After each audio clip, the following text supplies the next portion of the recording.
As the leader of the Booner pack, I lead from the front. All right, boys. Lock in. It's our core foundation, man. Grit. I'm fired up. I'm fired the f*** up, boys. It's pumping right now. It's got my juices pumping, boys.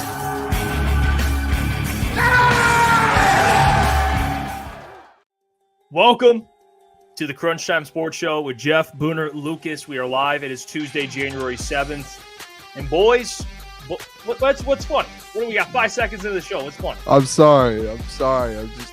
Hey, I love the boys, man. Come on. Yeah, I was thinking because the hand thing and Klotz, he didn't do it, and it just made me laugh, but I don't know why. Hey, welcome to the show, though. I love you guys. I'm so happy to be here. We fired up. We got Kory Woods joining. We got a lot of all these rumors coming out with Ben Johnson, Aaron Glenn, where they're going. We'll talk about what destination makes the most sense to us, and again, we'll get into also who the Lions should hire to potentially replace both of them. We'll get into all that. Like I said, Kory Woods joined the show as well. But fellas, we got a lot of updates today. News regarding injuries, some important players that could be back. I posted a video today about it. Dave Montgomery, Dan Campbell talked about positive news regarding him as well. You know, it's weird because the last time we talked about the Lions when the Lions didn't play, it was the bye week. And now it is a bye week, but it's like for a huge, massive playoff run. So it's a little different. You know, I'm fired up about it. This is cool. I can get used to covering bye weeks in the postseason. This is dope. All right. It's weird.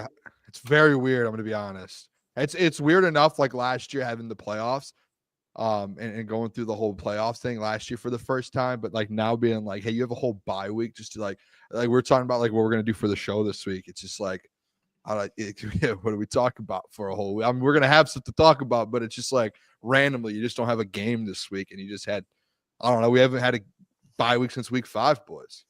I mean, longest in the NFL, and that's what's honestly just shot the Lions in their kneecap, it seems like. Dan Campbell was biting kneecaps, but the NFL took a 12 gauge right to this whole roster practically, and it shows with the injuries that they've had. But they got the 1 seed, fellas. A lot of people, especially going into Sunday night, were saying, hey, probably going to be the 5. They're going to be playing the wild card. Still a good team, but they're not going to make the Super Bowl. I still hear some people saying that, but I think, and we'll get into it more, right now, undoubtedly, the Detroit Lions are the number 1 team in the NFC. And you saw it against the Minnesota Vikings. The Minnesota Vikings, Detroit Lions, and Philadelphia Eagles were the top 3 in the NFC. Some people had them ranked differently, but you saw why the Lions were the 1 seed. So I'm more confident more than ever. I'm more confident going into this game than I would have been than I thought. Like going into Sunday night, I thought it would have been a close game, confident about being the 1 seed, but after Sunday night, confidence should be sky high.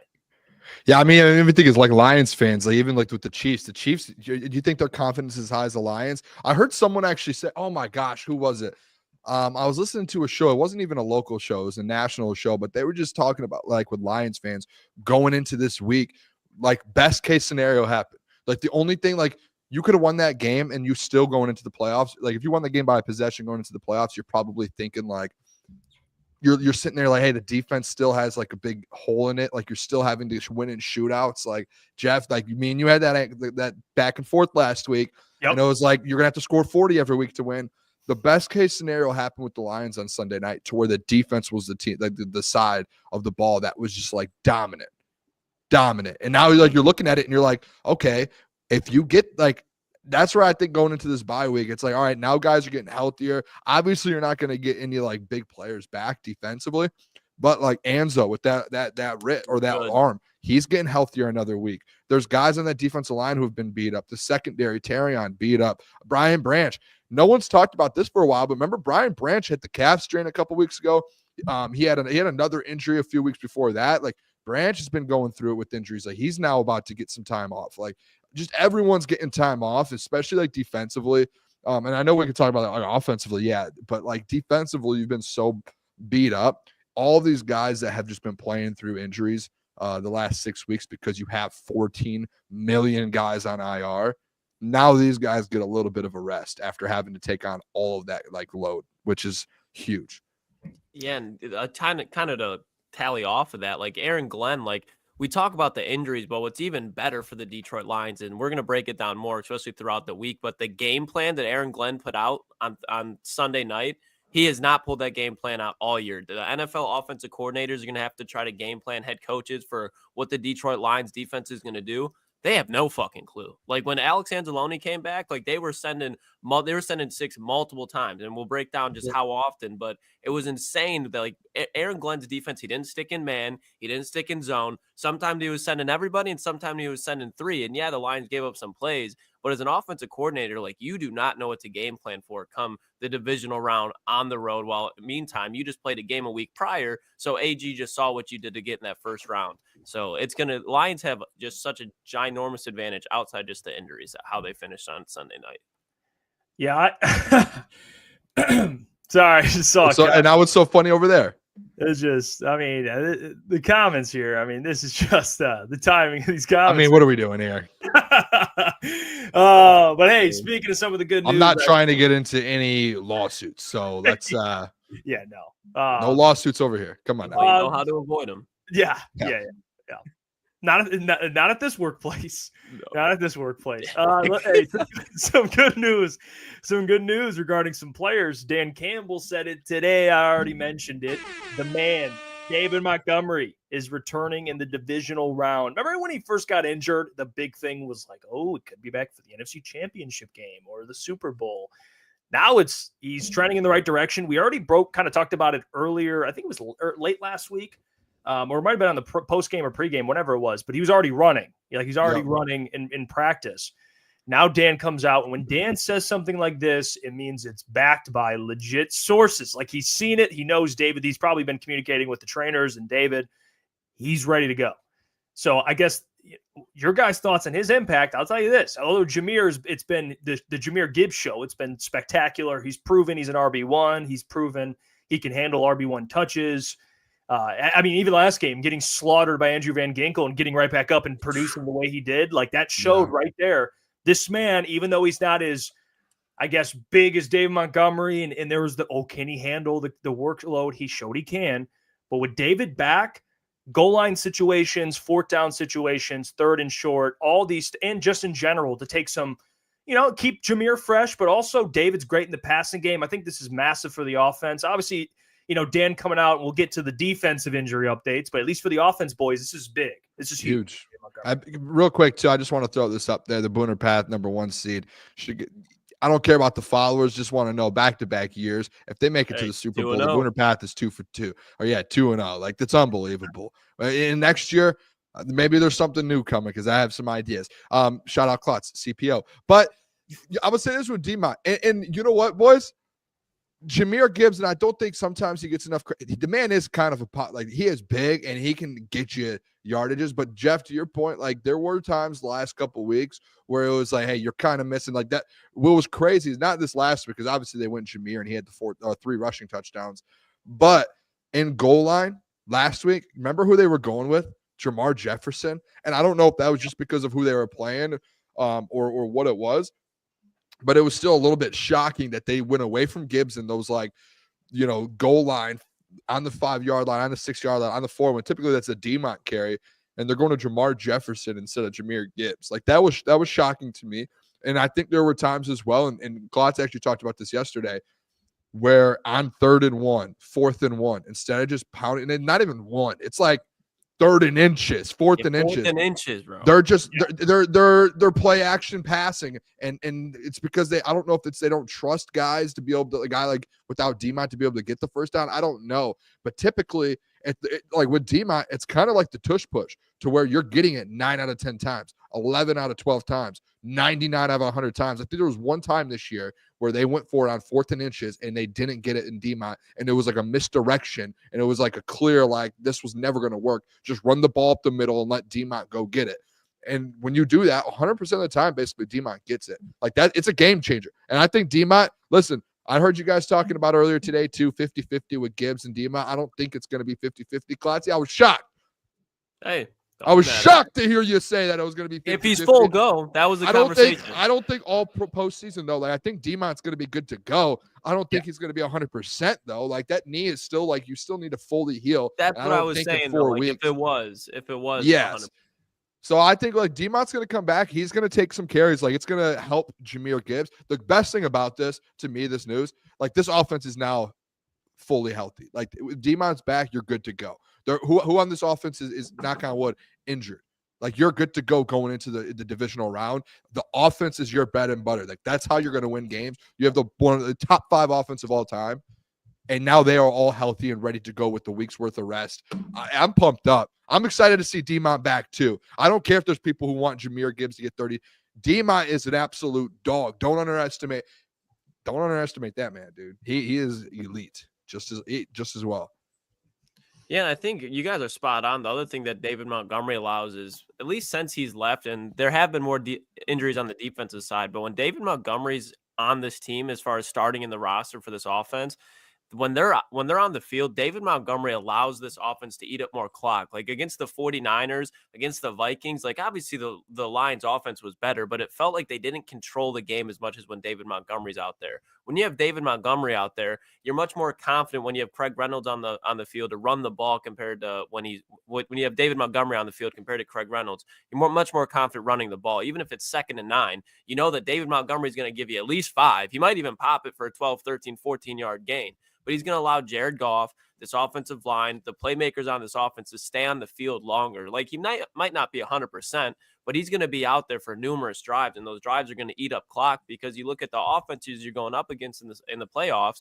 I mean, we were talking about it earlier, but every offense in the playoffs right now in the NFC, I would consider elite besides maybe Washington. But Washington has an elite playmaker in Jaden Daniels, and if they upset Tampa somehow, you could see them in the playoffs coming into Ford Field. That obviously favors the Lions. But you look at Philadelphia, when they're clicking, that offense is elite. You look at the Vikings, you look at the Packers, you look at the Rams. They're all elite offenses that have playmakers everywhere. So the longer you can keep them on the sideline, and then you have this Detroit offense chewing up the clock, they're going to win the game. So I think that's just kind of the underlying story with David Montgomery, because Goff has dropped back significantly more since his absence. Again, that has to do with some of the injuries on the defensive side, but it also has to do with David Montgomery being out. I mean, Dan gave an update also on some of the defensive players. I mean, Carlton Davis, speculation he could be available for the championship game. Derek Barnes, I mean, I'll even say for myself, I was holding hope that he could return at some point, like Super Bowl, just for one of something. Dan confirmed both are not going to play. It's at least that's what he said. I have the clip here of him actually speaking about it, but here's Dan Campbell. He spoke more about injury updates for people that are kind of wondering, but and he even gave an update on Aiden Hutchinson. So let's hear from Dan Campbell on all 3 of those players. Let's take a listen here. For long term, looking like Carlton Davis, Derek Barnes, are they progressing like you would think? They're doing great. I don't see them coming back at all. Those players won't. I don't see them coming back at all. Yeah. How about Aiden? Yeah, it's same thing. Look, I'm going to say it again. He has a season-ending injury, but if anybody can come back from this, it would be Aiden. Is the best way to say it. For long. Man. It's like it what it is, but when he actually says it, it's like dang, dude. I think it was like already, at least in my mind, and I'll just might not have said it, but like even with Derek Barnes. Like I think we actually talked about it a week ago or so, that they were like, hey, Derek Barnes maybe returns for the Super Bowl. And it's just, for me, it was just like, it was never going to happen. If a guy outside of maybe Hutch, but the Barnes one, Hutch is just that good to where if you can get like 70% of him, like he's going to still go out there and make a little impact on a limited snap count. But like even the Carlton Davis one, the man has I'm sure he had his jaw wired shut. He can't eat solid foods during that, I'm sure. And he's probably going to lose some weight. Wild injury. Yeah, so it's tough. Like, what is he going to do? He's not eating healthy, or not healthy, but like he's not eating great to stay kind of like keep that weight on, and probably not working out as much. And then it's just like, boom, hey, we need you in playoff shape right after that. Like that's just unrealistic a little bit to me. So I never expected Carlton Davis. Like I was hearing some people today that were like, oh my gosh, like this is not good. Like Carlton was supposed to be, like he was never going to be back. Never.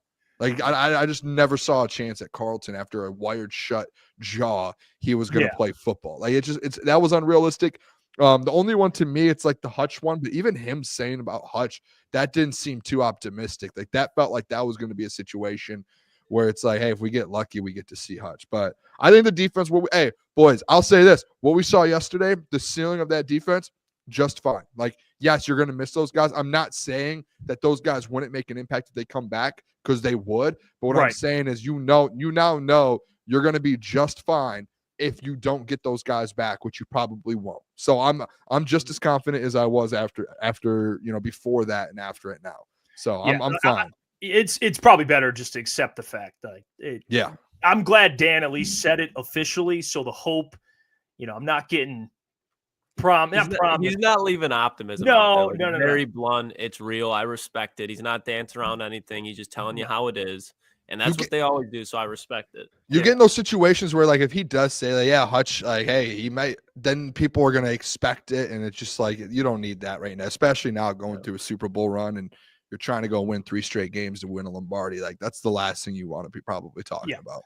Absolutely. Well, we got a special guest joining the show. He joins us Victory Mondays. Obviously, I'm going to be on over under. This dude probably slept 1.5. I mean, I'd say under probably slept an hour. He had a late night on Sunday. Huge game. You guys know what it is. As always, brought to you guys by BetUS. Covers the Detroit Lions for MLive.com. Our good friend, Mr. Kory Woods. Kory, how you doing, my man? Hey, what's going on? Oh, do I need to switch the camera around a little bit? Yeah, turn it wide angle. So yeah, it'll flip. I think. There we go. Look at that. He's back. Let's go. Hey, Kory. Hey, I know you had a long couple days. All right, and now I just woke up from a nap just now. Yes, and you get it's like the bye week for the players, the coaches. But it's like partially you guys still got to cover, so you're not really having a bye week, but you get a weekend off at least. Let me ask you were at the game. I saw you posted something on Facebook, the crowd. I mean, it was a beautiful photo, packed crowd. What'd you make of the environment, the game? I know probably heading into it, you had a perception of what the game was going to look like, and then you had the game, it's the opposite. What'd you make of the performance there on Sunday? And one of the biggest matchups in the regular season in my lifetime.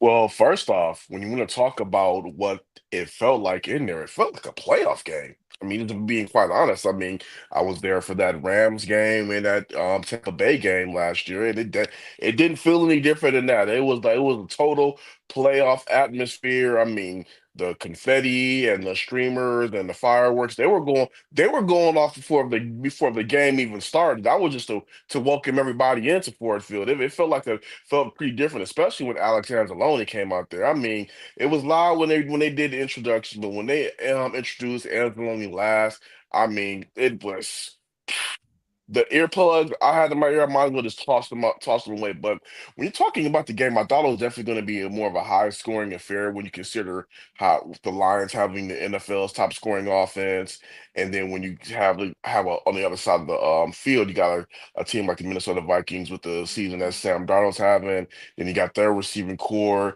of Justin Jefferson, Jordan Addison, Naylor, T.J. Hawkinson. Even when add Jones into that passing game, I thought it was going to be more of a high scoring affair. Of the fact that they were able to hold the Vikings to 9 points, I believe that was not only very impressive by Aaron Glenn, who pretty much is called a masterclass of a defensive game plan. But also, I want to say that is something that I would not really bank on happening the entire postseason. I think that was a really unique situation, and they just had to sell out and go with something, or they were going to end up being a 5 seed. Yeah, Kory, hey, just the defense there. I do want to ask you about, obviously, the return of Alex Anzalone. You could definitely see the presence and feel it just based off of the run game. It looked like it in coverage, like everything. It felt like Anzalone's presence was known. What are your thoughts on his performance and even going forward, like with that injury and a week off? Do you think he just keeps getting better and kind of progressing towards being a fully healthy Alex Anzalone in the playoffs? Well, my co-host, on our Dungeon of Doom podcast, Ben Raven, he said that you can still kind of feel the plate, and Anzalone's arms. So, I mean, he was in some pain after that game, but it was a good kind of pain because they won the game. I thought he played well. I mean, he's their best coverage linebacker. He's their captain of their defense. So being able to have him back out there, not to say that Jeff Campbell didn't do a good job at the Green Day, just having Alex Anzalone out there with his experience, knowing Glenn's scheme like the back of his hand, it was great to have have him out there, and also just from a morale standpoint, your captain came back from a pretty gruesome injury. We're talking about Anzalone coming back for the divisional. This guy came back from the last game of the season because he knew just how important getting that number one seed is. So he's able to go ahead and get some rest. So I thought it was good to have him out there. He just performed well, and it showed you just how sorely he was missed because those linebackers, they had their hands full the last time they were inside of Ford Field. I mean, Josh Allen was just targeting, going crazy. So it was a good performance. I believe also with a couple of weeks off, it'll probably be even better. Yeah, Kory, another guy who put on an absolute show last night, and it, again, out of nowhere, or my bad, 2 nights ago on Sunday night, was Amik Robertson. And we saw him on the outside before in San Francisco and a little bit in Chicago. Do you think with just how you saw him play on Sunday night, that going forward, they're just going to keep him on the perimeter regardless of injuries just because of how good he looked compared to how they're giving up plays on the outside before? I think it remains to be seen. I think right now that obviously you would wish you would have Carlton Davis out there, but when you're talking about a guy like Amik Robinson, can he sustain that type of play? Who knows? But I believe that the Lions are going to go game by game with how they're going to manage these defensive assignments because you still got a lot of key pieces that are going to be out along the rest of the way. And again, they don't know who they're going to face yet. Even Dan Campbell talked about that. So I believe once they figure out who they're going to be playing in the division, I think they're probably going to tailor those matchups to that. And, I believe having Aaron Glenn go to you, Amik Robertson, on Tuesday and say, hey, you're going to be covering Justin Jefferson. I believe that's just a big vote of confidence in his abilities and what he's been able to do. I mean, Amik has played sensational to me this entire season, but he turned in his best performance for the last game of the season. I think, it's possible we could see him back out on the outside, depending, not on the divisional, but I believe it's going to be depending on who they play and, how they want to go ahead and maximize those matchups. Yeah, Kory, Dan addressed some injury updates. I'd like to know your kind of opinion on some of the guys. Carlton Davis, he addressed Derek Barnes, those Aiden Hutchinson, he's leaving the door a little open just in case. But those guys are ruled out for pretty much the entire year. But David Montgomery expected to be back. It's huge they get the bye week. What kind of impact do you think Dave Montgomery has? We know what impact, but I guess how does he help this team now? Now seeing them without him, knowing Jameer played well, but now getting him back for the postseason, what kind of impact will he have? And then your reaction to kind of the other guys being ruled out officially now for the rest of the year.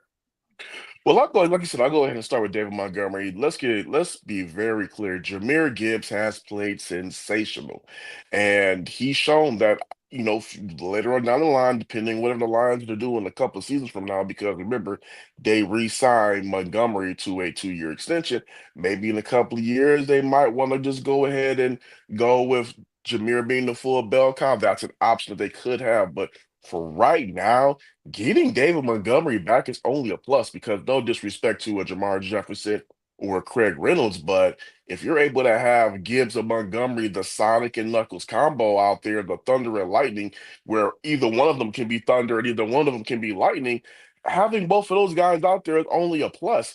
You're able to, and it just gives this offense more weapons to work with and other opposing defenses more things to have to game plan against, and you don't know which way they're going to hit you over the head. So being able to have Montgomery come back is only going to be a plus. I believe it also take some of the wear and tear off of Gibbs having to do shoulder most of the load. When you talk about some of those other guys, Derek Barnes, he's been back in the building. We have seen him, I've seen him more than once. And, they said it was a season-ending injury. Same thing with Aiden Hutchinson. I just believe that, like you said, they're leaning more with keeping the window open for Aiden just based off of the way that he's recovering. So they're not going to rule him out. But again, those guys have season-ending injuries. And Carlton Davis, coming back from a broken jaw in 6 weeks, I mean, he might be healed, but is he ready to go? And just think about a guy having to bounce around and move around, just coming off of a broken jaw, and he's on the early side of that return. I believe it was really smart on Dan Campbell to err on the side of being, how can you say, safety or being more practical, because one thing about this coaching staff since they've arrived here is that they don't play around, they don't BS you when it comes to injuries. If they feel a guy has the chance to come back, they're going to leave that window open. But if they believe that that window is shut and there's no absolute chance of it happening, they're really adamant about that. And we've seen that when they talked about Davis and Connor. Yeah, hey, Kory, over the news the last 24 hours in the Lions world and sports world, it's been like all of these, head coach firings, and then all these names are popping up in different spots. And obviously, I think one of the biggest names that's getting talked about the most right now is Aaron Glenn. And then obviously everyone knows that Ben Johnson's getting talked about as well. What are your thoughts on kind of where these guys land? Do you think both of them end up leaving? Do you think maybe one of them stays? And, either way, if so, where do you think they land? If they do leave for a head coaching position? Well, I definitely think that Aaron Glenn is gone. I think he's definitely out the window. I mean, out the door. Just the way that he's been able to just work with this patched up defense over pretty much basically most of the season, and then just the performance, the guts he had for the game on Sunday night. I believe that has him out the door. If I were a betting person, I believe that he returns to New Orleans and takes that head coaching job. Um, could he go elsewhere? Yes. But I don't see him going to the Jets. I don't see him going to the Jets.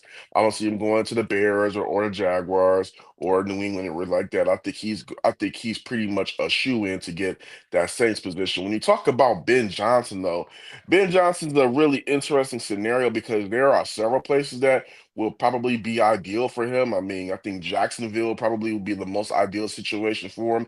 You have pretty much a young team that just needs a real leader to come in there and step and get things going the right way. Still got a young quarterback in Trevor Lawrence you can work with. Things look good for him out with the Bears, but I will say it's still kind of really tricky because even though Ben Johnson says that he has that fire in him that wants to kind of test his hand at coaching, does he really want it?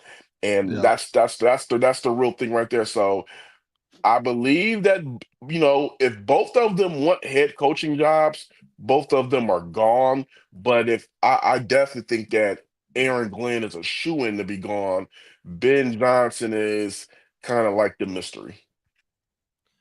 And something kind of that lingered at the end of the game, because we're on the negative subjects a little bit, Kory, talking about AG and Ben Johnson potentially leaving. And it didn't seem too serious, but Kevin Zeitler kind of looked like he pulled up. Maybe it was a hamstring, could have been something. Just don't know what it was, but it looked like he was limping a little bit towards the end of the game. Did you hear anything about that? And what did you make of the injury? Any updates coming from him? From what I've been hearing, they feel pretty good about him, moving forward. So that's what I've heard. We'll see what the official word is, when they start, practicing again, start their real preparation for the divisional match. But from what I heard, they're confident about him, but he did, little banged up. Okay. Hey, Kory. So speaking, you already kind of talked about AG and Ben leaving, and we're going to talk more about it today. But the big thing is hypothetical. Now that the Lions are good, it's kind of crazy. Who replaces AG and Ben? That's always going to be the conversation. And I think for good organizations, great organizations, typically it's inside. You're looking at guys that you're going to promote from within. Calvin Shepard's more deserving.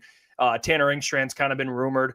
But the point I made yesterday, Kory, and I'd like your thoughts on it. The thing that I'm battling, and I don't know what's going on with Tanner or Kelvin, is the thing we get the most often is, well, what happens if AG takes Kelvin or Ben takes Tanner?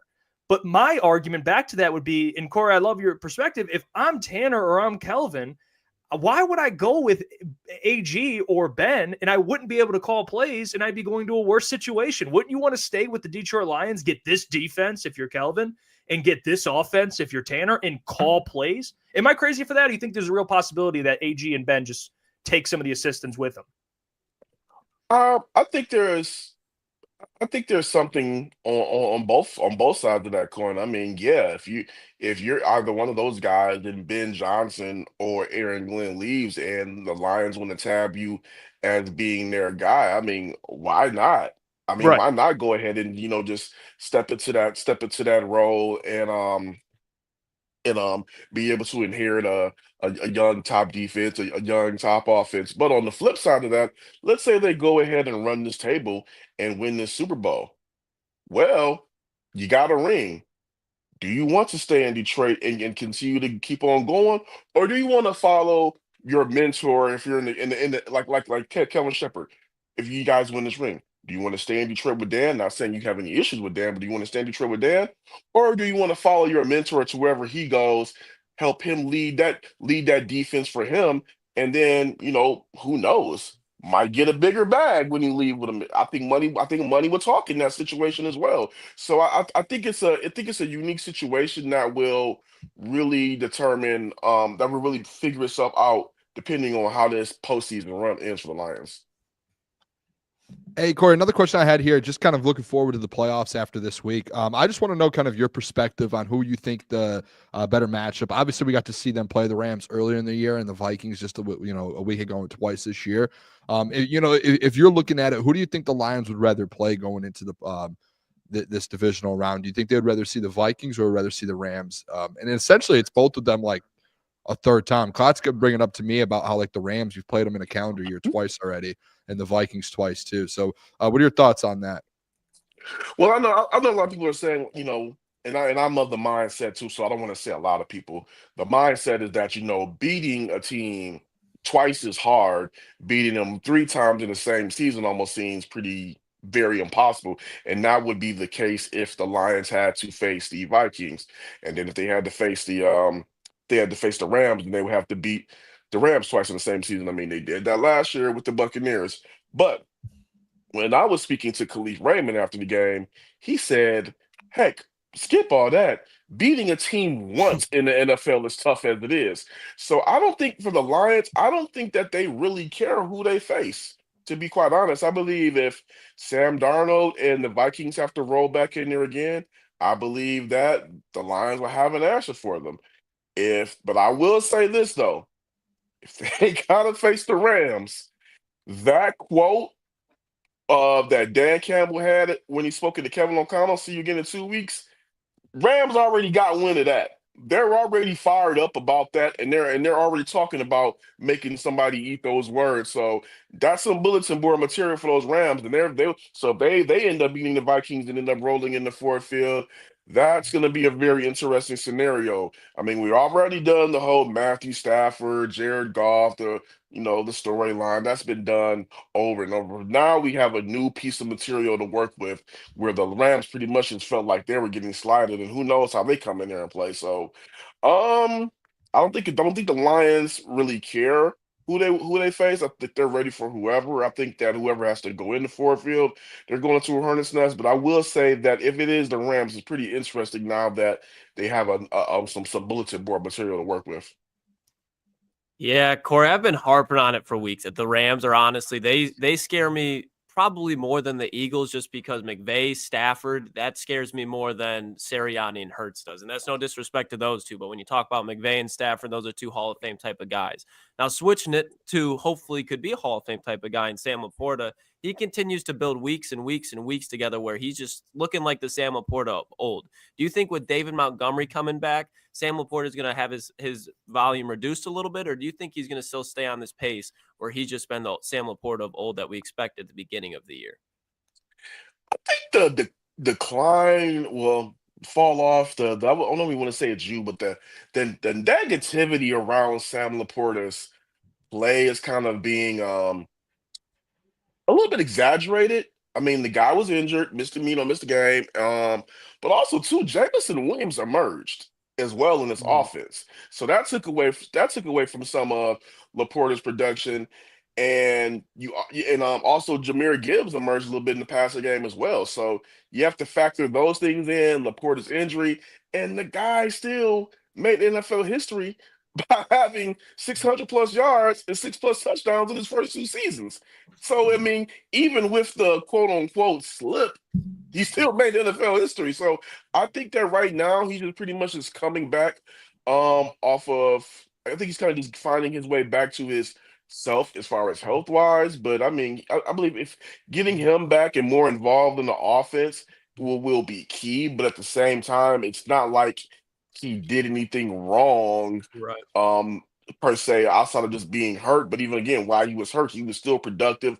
He had one weird game. I will say it was a Lions home game. I can't remember where it was. I want to say it was the Titans. I could be wrong about that, but it was one of those games where him and Goff were just not on the same page chemistry wise. They were just the connection was just not there. But aside from that game, I think Laporta just played pretty much fine, especially with the injury. Okay. Hey, great stuff as always, Kory. We appreciate you, man. And you know what? Enjoy the weekend. Watch some football. Oh, yeah. I'm watching. And you know what, Kory? Hey, you're going to be able to cover a Super Bowl. I do believe it. You're going to do a great job. Keep up the great work, and we'll see you next week, my friend. Appreciate Thank you. I'm just gonna say this real quick. I feel I'll be covering the Super Bowl, just not the one everybody thinks it will be. Oh, wait. No. You can't. You can't just leave on that. Whoa. You can't leave on that, Kory. I'm just going to drop the biggest hot. I said it on my Facebook. I'm going to drop the biggest hot take that anybody has seen, and they can rake me over coals for it. You heard it here, and if it's a bad one, rake me over coals, clown me. Lions, Chargers. I knew he was going to say wow. He's having Harbaugh coming back. Oh, wow. That would be crazy. Justin Herbert. Oh, my gosh. It's just, look at this guy. Just right before he leaves. I like it, Kory. I mean, that's impressive. Hey, Kory, we'll talk to you soon, brother. Peace. There Appreciate you go. you, Kory. Kory Woods. The gym. I've never. Can you imagine? That would be. And I'm pretty sure it wouldn't be able to have any effect on it, but that's Coach of the Year if Jim Harbaugh can do that. But you think about it, it's when you look at how they played the Ravens the first time, and Ladd McConkey wasn't in his rhythm yet. It was a close game. Like, I think Jim Harbaugh defensively can limit most of these offenses in the AFC. Hey, real quick, they're going to be in every game that they play. Yeah, they for sure. I think Denver too will be just defense. I think in the playoffs, defense. And by the way, as always, brought to you guys by Bet US. I want to mention Justin Herbert never won a playoff game, right? No, he had that big lead in the Trevor Lawrence imagine game. his first postseason Super Bowl appearance. I still think it's impressive. Like, I think the Coach of the Year, it's Dan Campbell, Kevin O'Connell, and Jim Harbaugh. Just like, dude, going into the year, remember, no one, there were people who projected them going to the playoffs, but that was just because, Jim's in there. But like, that roster was not like, they got rid of so many guys. Like, the weapons, they got rid of every weapon they had. Mike Williams, Keenan Allen, Austin Palmer, Eckler. that was the only one. But even Palmer, the tight end got rid of Gerald Austin Eckler. Every single weapon that was like, hey, this is a legit offense. They let go of all of them, and they said, hey, let's just bring all new. J.K. Dobbins, like off an ACL or whatever the injury was, like nothing. So, hey, he'll be third in the votes. I think the votes are due today, or tomorrow. So I think he should be third. He should be top 3. He should be a finalist. That's just my opinion. Yeah, and to shift Chiefs, they're going to have to go to Arrowhead, which that was the last time they played. It was close. Yeah. It's crazy. Lost by like 5 or something like that. Hey, Ravens, big playoff for the Ravens. They're on the road the whole time too. Their first game, they're at home, then they're on the road. Yep. Think about and this is why, and I'm not even trying to sound like an asshole here, but this is why it's moronic to have Antonio Pierce as the Raiders head coach, because you have 3 first ballot Hall of Fame coaches in the AFC West. You have Jim Harbaugh, you have Sean Payton, and you have Andy Reid. Klotz, like, did you not hear the news? Oh, did they get rid of him? Antonio Pierce got fired earlier. So it switched. Yeah. Okay, I was looking yesterday. I love breaking news to Klotz on the show. That happens way too often because the man's busy all day. It is one of the. It might be one of my. You get like a genuine reaction. Like he's like, hey, is he really? All week, like Shefty even had that thing where he's like, from sources I hear. They asked him yesterday in Vegas. Yeah, he had a press conference yesterday, and he was like, "I haven't been told I'm leaving, so I guess I'm staying." And then 24 hours later, they're like, "Oh no, why'd you do that press conference?" They should have not let him have that press conference. That would be the job for Vrabel. That's disrespectful for the organization to let that man speak to the media and then fire him. Like, but hey, I do have an update on some of the head coaching openings. Adam Schefter put out. Here we go. Speaking of Antonio Pierce.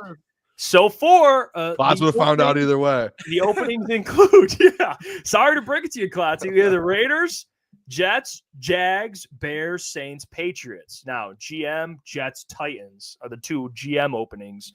The other organizations didn't get rid of their GM. Jags are kind of on the fence. They could if a big enough Like if Ben Johnson was like, get rid of Trent, I'm sure they wouldn't even blink. They would do it. What's up, Boone? I just want to, before I know we're going to have these conversations, these next 2 segments. Yeah. Can I just get out ahead of something? Yeah, go ahead.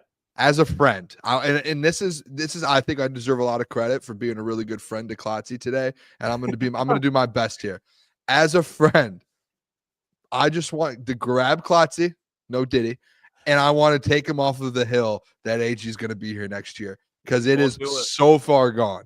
No, hey, so far gone. No Drake, Jeff. It is so far gone that AG is gonna he's gone. And sick argument. Just put it in the chat here. Can we all agree that AG is gone after DC's press conference today? Klotz, this is another thing that I know you were working today. You were busy. Dan Campbell went out on the media, and we actually have a post on it. I don't know if I didn't clip it. I just put a tweet out. I have it. We had the clip. So Dan Campbell essentially said, listen, there is zero reason. He didn't even say it about Ben Johnson. He didn't say anything about Ben Johnson. He literally wasn't even – I don't even think he was asked the question. I think he just brought up, if AG is not a head coach after this cycle, something is wrong in the NFL. It was like a thing to where it's like, I think AG said to Dan, if I get a head coaching job, I'm taking it. And Dan's like, you need to get one this year. You deserve it. And I think it's just a done deal. I get your thing too, Klotzy. I'm with you so far, so much that that defense next year is going to be so good. So good. But the other thing you have to think of is AG leaves. Guess what? It's a perfect defense for a new coordinator to take over. And he's not, that's great for Kelvin Shepard. Kelvin Shepard, that's a great first year. Typically a DC takes over, struggles, doesn't have the players. AG took over. AG. Yes. Kelvin Shepard's about to take over an unbelievable defense, and he's going to sit there, and I'm not saying he's not going to have a hard job, but it's hey, this is easier than what AG had to start with. And it's here you go. And AG, literally, the signs are there. I love one, AG a couple weeks ago said he's been getting Kelvin Shepard ready to take over here in Detroit. 2, Dan Campbell said today he needs to get a head coaching job this cycle. And 3, the man's getting every single interview. Everyone wants to talk to this man. Ben Johnson's not getting all these interviews. Well, let's I got the clip here. So we'll hear Dan on Aaron Glenn. He talked about it today in his press conference. Aaron Glenn he's as good a coach as you're going to find. He's an even better human being, but look, if nobody wants him, I'll take him again. I can tell you that right now. But the thought of going through another cycle and he's not somebody's head coach is ridiculous. I mean, this guy is as good as they come, and he can do it all. He understands how to manage a game. He understands offense, defense, special teams. He knows how to communicate. He understands discipline of players. And he's motivating, man. He's inspiring. Anyway, I don't want to lose him, but I also root for the guy because I just think he's a hell of a coach. Aaron Glenn. Yeah, I mean, he went on he's gone. He went off. Everything Dan said is exactly why he'll get hired next season. Oh, he ain't leaving. No. I'm telling you, call me crazy, call me insane, put a wizard hat on me. Aaron Glenn's staying. He's staying, especially somehow in a dramatic way, in an improbable way. The lines don't raise at Lombardi. AG's coming back. Okay, why go to the Saints go to the Saints to fail, or go to the Lions to win 2 Super Bowl rings and go find a better spot where you have actual cap space and a good draft class? Aaron Glenn staying. Most jobs you're going to take are going to be you're going to have to climb up a hill. You're not going to be negative 45 mil in the cap space. Your stars Klotz, there's one thing I'll tell you what. If you're talking about the New Orleans Saints, there's one thing, a job that can have anything wrong with it. And if Aaron Glenn gets that offer to him, he's taking it. I think that's the New Orleans job. I think he's gone. I'll make my statement right now. I don't know how far we're going into this segment. I'll say this, though. My prediction, and you know what I think we all need to do? Because, Klotz, I heard you earlier, and I said, hey, pick a side, Klotzy. I want to know exact takes for Ben Johnson and AG, because I'm going to say this right now. Aaron Glenn is gone. He's going to get the New Orleans Saints job. He is gone. Even if he doesn't get the Saints job, I think he's going to Vegas, the Jets. I think he's gone. Ben Johnson will be back next year. I think what happens is I think Joe Brady, or if you guys saw the list of the coordinators that had the offers there in Jacksonville to go get an interview, it is a long list of offensive minds, very long list. And I think Ben Johnson, what really swayed me a little bit is Jared Goff had made a comment yesterday or the day before about Ben Johnson. And he has said, hey, I've told Ben already and I've let him know I would love to have him for one more year. And I think if there are actually guys like Jared Goff in his ear saying, hey, we would love you to come back, and he's between Chicago and New England's going to get Mike Vrabel, and you probably, Jeff, I know the Caleb Williams thing, but I'm thinking on my side, it's like you probably don't want that Chicago job. The Jacksonville is the only one that's intriguing to me. If a different coach gets that, AG or Ben Johnson will be back. I truly do believe Ben Johnson will be back next year, and AG will have a head coaching position somewhere else. I think that's my side. That's where I'm at. I'm leaning, and it's I guess you'd call it a cop out, but I think AG, in my opinion, is gone. That's what I said. Ben, if they for whatever reason fall short of a Super Bowl, I can see Ben returning. Just knowing like I want to win a Super Bowl here, and I'm going to get another job. Like I can see that scenario. So I think what happens in the postseason might affect it. But I'm leaning towards you, Boone, unless like the Jags, unless he goes in there and he lays out a list of what he wants, and the Jags are like, whatever you want. You want Trent gone, fine. You want, my brat son out of the organization and not as involved, done. Then like maybe the Jags, because like if you look at it from Ben's perspective, the Chicago job, like yeah, they're interested in interviewing him. But if you're Ben, why are you staying in the NFC North? Like, I'm not just saying that because I don't want him in the NFC North. I'm saying that from Ben's perspective. You're going to go into the toughest division in football with the Bears. Like, why wouldn't you want to go to the Jags? All you got is the Texans. Like, you give Ben a year or two with the Jags, they're competing for that division immediately. They're farther along than the Titans. They're farther along than the Colts. So, like, I like them. I like them in that division. But I'm leaning. If I had to make a choice, with you, Boone. I think Ben returns. I think AG leaves because it's like Dan.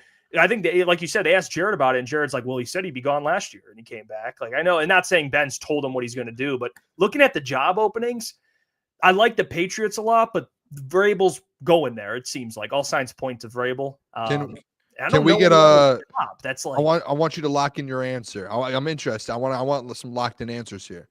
Well, if at this point in time, I'm with you. I think Okay. Ben returns. I think AG leaves. Because I do think there's a sense of, to Klotz's point, and you keep bringing it up with AG. I just don't think it has to do with AG. But like for Ben, it's like, hey, if Chicago's not good, literally the only one, and someone put in the chat the Raiders for Ben Johnson. They don't have the players for it. I mean, the only thing I could think of is like Tom Brady now is there, and he's going to be helping hire the new one. So maybe if he gets in his ear, that's like a tough guy to say, hey, no to. But they're also keeping their GM too. Which but the thing with the Jags is they're keeping their GM, and I know that was something that Ben wants to be able to. I don't know if he wants to bring his own GM, but I think he wants to be able to have a good relationship. And maybe Ben goes in there, and this is where I changed from yesterday a little bit, where Ben Johnson, he wants to be able to have a relationship with his GM. And two, he wants to be able to like make sure everything is straight with ownership and all that. And in Jacksonville, if he goes there and he's gonna like, it's an interview, but guess what? Like for Ben, it's an interview for the franchise too. Like they have to sell Ben as well. Like Ben is a very sought out coach right now. They have to sell Ben. So Shad Khan, like he has to go into that interview as well. Like, okay, we want to make sure this is the right guy. Okay, what can you bring to Ben's table? What is this GM like? Like Ben's got to meet with the GM and say, hey, can I work with you? Do I believe you can do this? Because that GM's been there forever. He's been fired a bunch. He's on and off. He's not a great GM. I mean, I would say like he's decent, but it's not a guy like a Brad Holmes or anything. And then in Chicago, you have Ryan Poles that's still there, and they're not getting rid of Ryan Poles. And the owner came out today. I don't know if you guys saw this. I meant to send it to you guys, and I didn't. He was asked today, hey, if there's an issue between the GM and the coach, like, is that something you're worried about? And he's like, no, I don't care. If there's an issue, like, that's a problem. And as soon as I hear that, I'm like, you literally, like, that's one of Ben's, like, number one things is making sure everything's good. And you just said that publicly, and you want him to come there. That starts to turn me away a little bit. And I start looking at the jobs that are open and that he's interviewing for. And the only one I could see is Jacksonville, but that's still like that GM situation has to get figured out. Now, next year, too, think about the future. This is, Klotz, what you were saying about AG. I think in the future, next year, and like say Buffalo loses early in the playoffs this year. I'm not saying they're going to fire McDermott, but if they have another year where they make the playoffs and lose again, they start looking somewhere. Cincinnati, even if they make the playoffs, but they lose in round 1 next year, they're probably Zach Taylor's on the hot seat next year. I'll say it. He's on the hot seat next year. He just had 3 of the best players in the league and couldn't go to the playoffs. And yeah, it was his defense, but he's on the hot seat. And then the other one I had here is Miami. I know they're losing Tyreek, but like that's a destination where Ben Johnson's coached before. And that's an organization that, you know, if he wants to start from the bottom, bring his own GM in, I'm sure in Miami he would do that. I think there's a couple positions next year potentially. Indianapolis too. Like if you think if they fall out Indy, next year, yeah, they'll have a good draft pick. The quarterbacks will be there. They got a good offensive line, running back, wide receivers. To your point, Jeff, for the Titans division is absolute poop, as Caleb would say. Yep. So there's a couple spots. Oh, that's why, and I that's my thing with Aaron Glenn too. That's why, like, I know we saw it after right now because this is the best game we've ever seen from him. And I just think if my thing is why I believe that New Orleans, they saw what happened with Dennis Allen being a defensive coordinator who was in the regime. He was around Sean Payton for so long. If he couldn't do it there, why go back to what you were doing before with the guy who's outside of it? I understand, like, what you guys are saying makes sense. But I think when you just look at it from a practical point of view of Aaron Glenn, you get Hutch next year. That defense is guaranteed top 10. You're like Aaron Glenn's stock, it's sky high right now, but it's not going to fall. Like next year, Aaron Glenn is going to have, maybe he won't be as hot as a commodity because his defense isn't going to put 9 points in week 18, but they're going to be a top 10, top 5 defense. Like he's going to be getting looks. I get what you guys are saying. I'm just seeing it. I just agree to disagree on that. But you guys, the points are very valid for what you're saying. Well, the people have spoken. I put a poll in the chat. Does Aaron Glenn leave this offseason? We got 50 plus votes. 83% people say yes, he leaves. 17% are with you, Klotzy. Come on now. They stand up. Ball knowers. 17%. stand up to the ball knowers. Hey, can I throw a team out there real quick? Yeah, go ahead. And this isn't a good team. Next year for Ben Johnson, not for AG, for Ben Johnson. This might sound very ugly and bad at first. Okay. The market, though, when I look at this, the market and this organization has won before, and it's not like the other team in their area where they've just never win. The New York Giants, I know the ownership isn't great, but that is a very sought-out organization that it's a very, like, to me at least, like growing up, they've won Super Bowls. It's a prestigious organization. It's over the New York Jets. Like, I don't look at it like the New York. I look at them as a different level above. They're going to have an opportunity potentially to get another quarterback at some point. Shador maybe. If they play this right, and then next year they move on from Dable, that's like Malik Neighbors. You know, if you get a running back in there, like that's somewhere you can build. You can definitely build in New York. I don't think that's a bad spot. Andrew Thomas too. Good left tackle. Yeah, I just don't think that's like a spot where you're like, woof. Like I thought they were going to fire their defense is solid too. This just is it's such a big bad, market. Like, culture problem there right now is the only thing. That's the thing. But you bring a guy like Ben Johnson coming from Detroit. It's like you thought Dable was going to do it, but like I don't know what the culture was like in Buffalo when he left. Like I don't think that was anything like Detroit. But he was still throwing iPads. You think 100% was. You think Ben Johnson loves listening to LiAngelo Ball? Hey, shout out LiAngelo Ball too, by the way. The song. I like the song. I'm in. It's really, I will say, like, Love it. It's better than like any former athlete normally puts out. Oh, like, yeah. You guys remember like Darren Wallers, and he's still going at it. Oh no, he's still like terrible. Dude, I was walking downtown today. The guy behind me while I'm walking downtown singing it. He's like, "Whoa!" I'm like, I was like, "What's happening right now in this world?" Like just some random dude behind me singing like Jello Ball, the Angelo Ball. That's funny as hell. He's gonna drop one of those off the radar freestyles soon, Jeff. Watch. It's gonna blow up. yeah, you're probably right. I got some comments here I want to put up. Ryan says Bears owner said GM and head coach don't need to see eye to eye. Well, huge red flag. Just if you're Ben, like you've watched this organization since you've been with the Detroit Lions twice a year, not to mention you're probably hearing tons of things that guys like us are never hearing. So if you're Ben Johnson, like you see the smoke and mirrors every year, like last year with Justin Fields, that was the year. In preseason, they looked great. They fought the Packers hard week 1, but then you just watch. It's the Bears. Like, it's one of those things where Ben probably knows because he's in Detroit, especially it starts at the ownership. And no matter who the GM is, what the roster is, until the ownership change in Chicago, the Bears are going to be the Bears. They're going to be stuck in 1985 for the next 3 years, 4 years with Caleb Williams if they don't sell the team. That's what needs to change. And I think Ben can realize that. Now we got another comment here. Bears fan Demond Dice says, Booner, Ben Johnson, what's the Bears' job? It's going to be hard to turn down. It's Caleb, DJ, O'Dunes, so easy to turn down. Komet, a defense that could give the Lions problems. $80 million to spend. High first, 2 seconds, 2/3 Chicago market. Okay, Demond, I'm going to say this. Erase that last part. Chicago market. That hasn't have. That's bad right now. It's done nothing for you guys the last 20 years. Like, I haven't won since the 80s. So there's nothing to it. Like, I don't know. I do think they have some players and they have some pieces, but again, today and yesterday, if you watched our show yesterday, I was like, if they offer him the job, he's taking it. Once I saw the clip today of the owner saying that about the GM and the head coach, instantly I was like, there's no way Ben looks at that and sees that clip come out today and it's like, yep, I'm comfortable taking it. There's no way.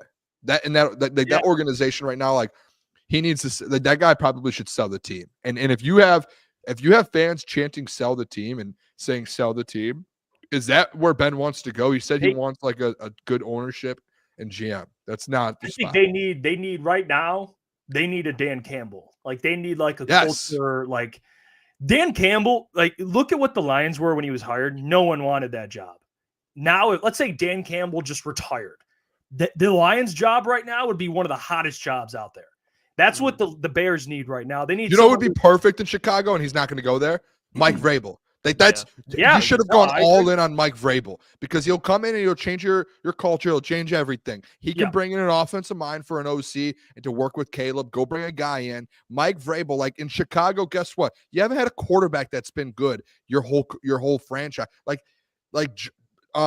Justin Fields has the record for like all your quarterback records. Like, you need to win a certain way in Chicago. I don't know if it's because of the wind or the Soldier. I don't know. I'm guessing that's it. But like, at that point, it's like you need a guy like Mike Vrabel in your building. If you want to get back to Bears football and doing what you guys did, you need Mike Vrabel. And they're not gonna get Mike Vrabel. That's the sad reality of the situation. He's gonna be in New England. Chicago's gonna end up with I saw McCarthy they denied it. The request. Cowboys, Cowboys denied his request, so that means that he's staying in Dallas. But like, you're going to end up with some like bum.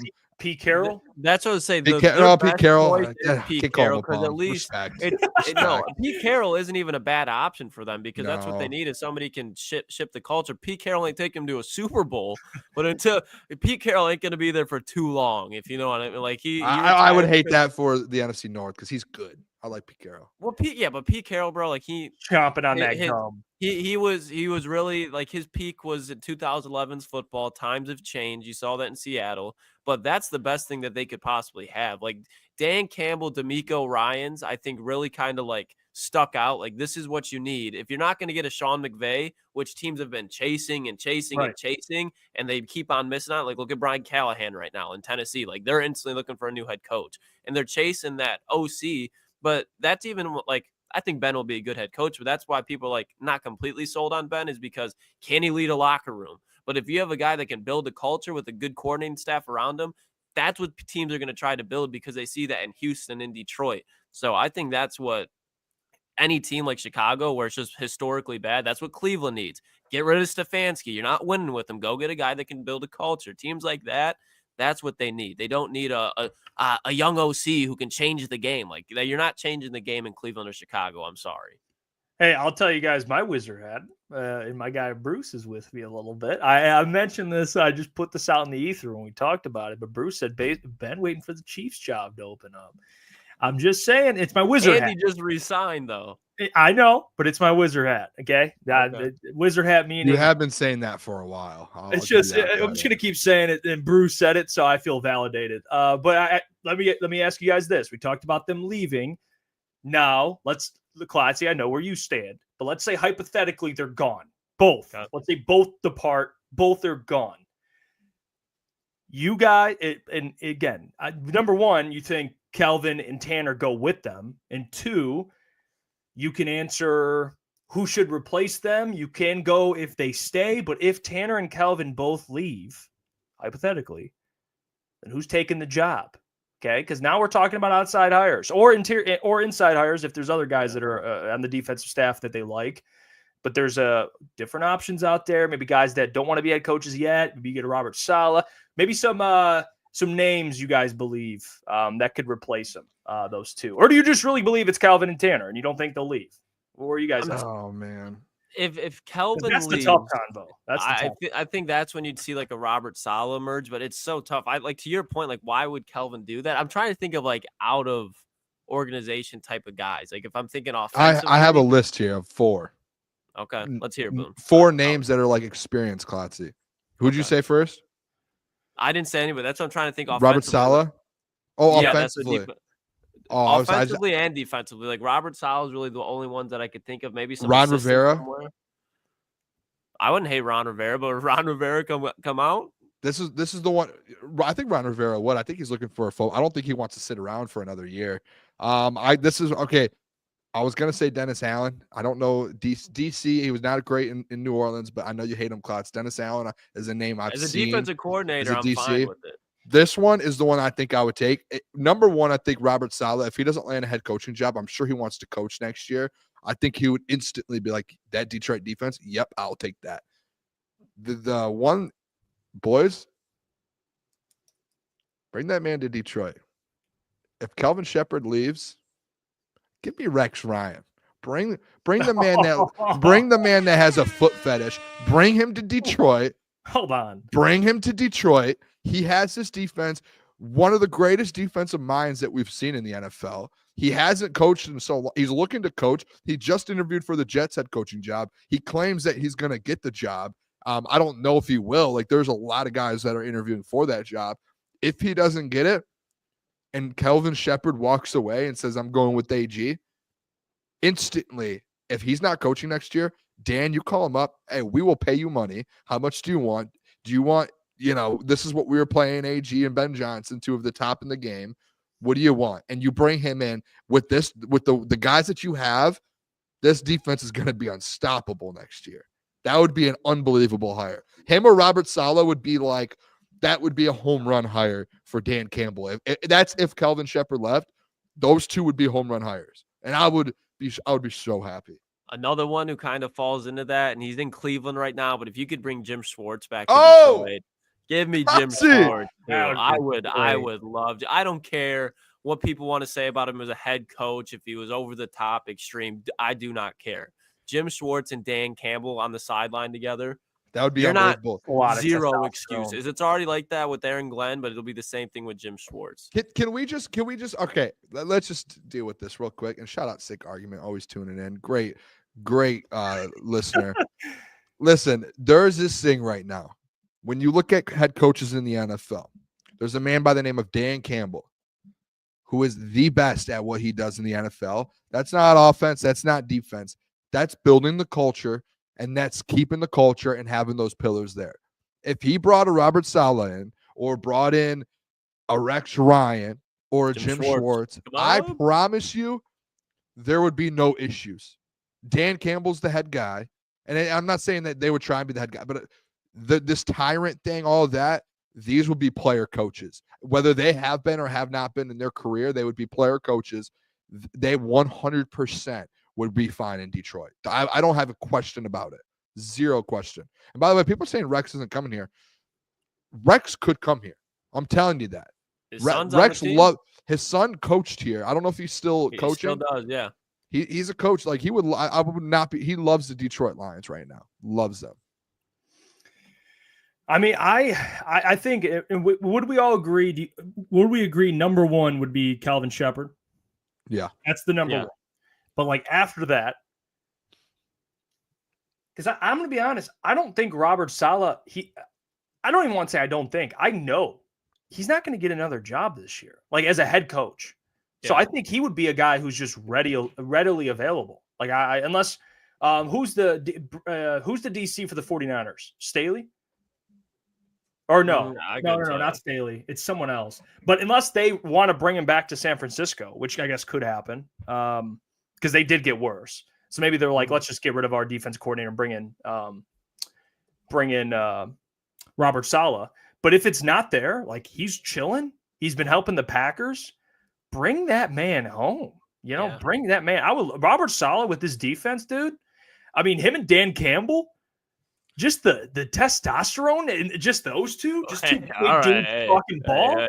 I mean, Gro goes instantly to testosterone. Just a lot of just talking ball. Those two guys, come on. I'm here for it, dude. I'm here for it. I bet. Another guy, hey, offensively, and I know I've kind of brought it up in the past, but I think both these guys, I think Scotty Montgomery definitely has a chance if Ben and Tanner leave just because one, he's assistant head coach. So I think DeFalto maybe slides in there. But a guy that I really think could flourish there is Antoine Randall, because if you look at this wide receiver core, look at the development that he's had through these wide receivers. You look at Amon-Ra as a 4th-round pick, Jamison Williams. Look how fast Tim Patrick is caught on. Look at the ways that they use Khalif Raymond. Hell, when they throw Tom Kennedy out there, he's not dropping passes. He's making plays. Josh Reynolds is probably like the one thing where Antoine Randall is like, damn, that NFC Championship game made him look bad. Outside of that, these Detroit Lions wide receivers have been money. Former players, so he's going to get the game. This guy played in a Super Bowl, won a Super Bowl in Ford Field, ironically. And I don't think he'd be terrible. I don't think he'd be up to Ben Johnson's level, obviously. But I don't think Antoine Randall would be like I don't know how you would call it, a cancer to the offensive of like the offensive play calling. Like I think he'd understand game flow very well. I'll say this. By the way, people just said 49ers fired their DC. He's going back. Never mind. There's no way, right? He goes back. Robert Saleh. Robert, he might. I don't know if want to change the scenery too, though. Yeah, I don't know if you want to take a step. It's taking a step back. I mean, not if you get another DC job, but going back to where you were before you got hired as a head coach. I don't know if that's like he probably doesn't care about how it looks, but still, like as a coach, you probably want something new.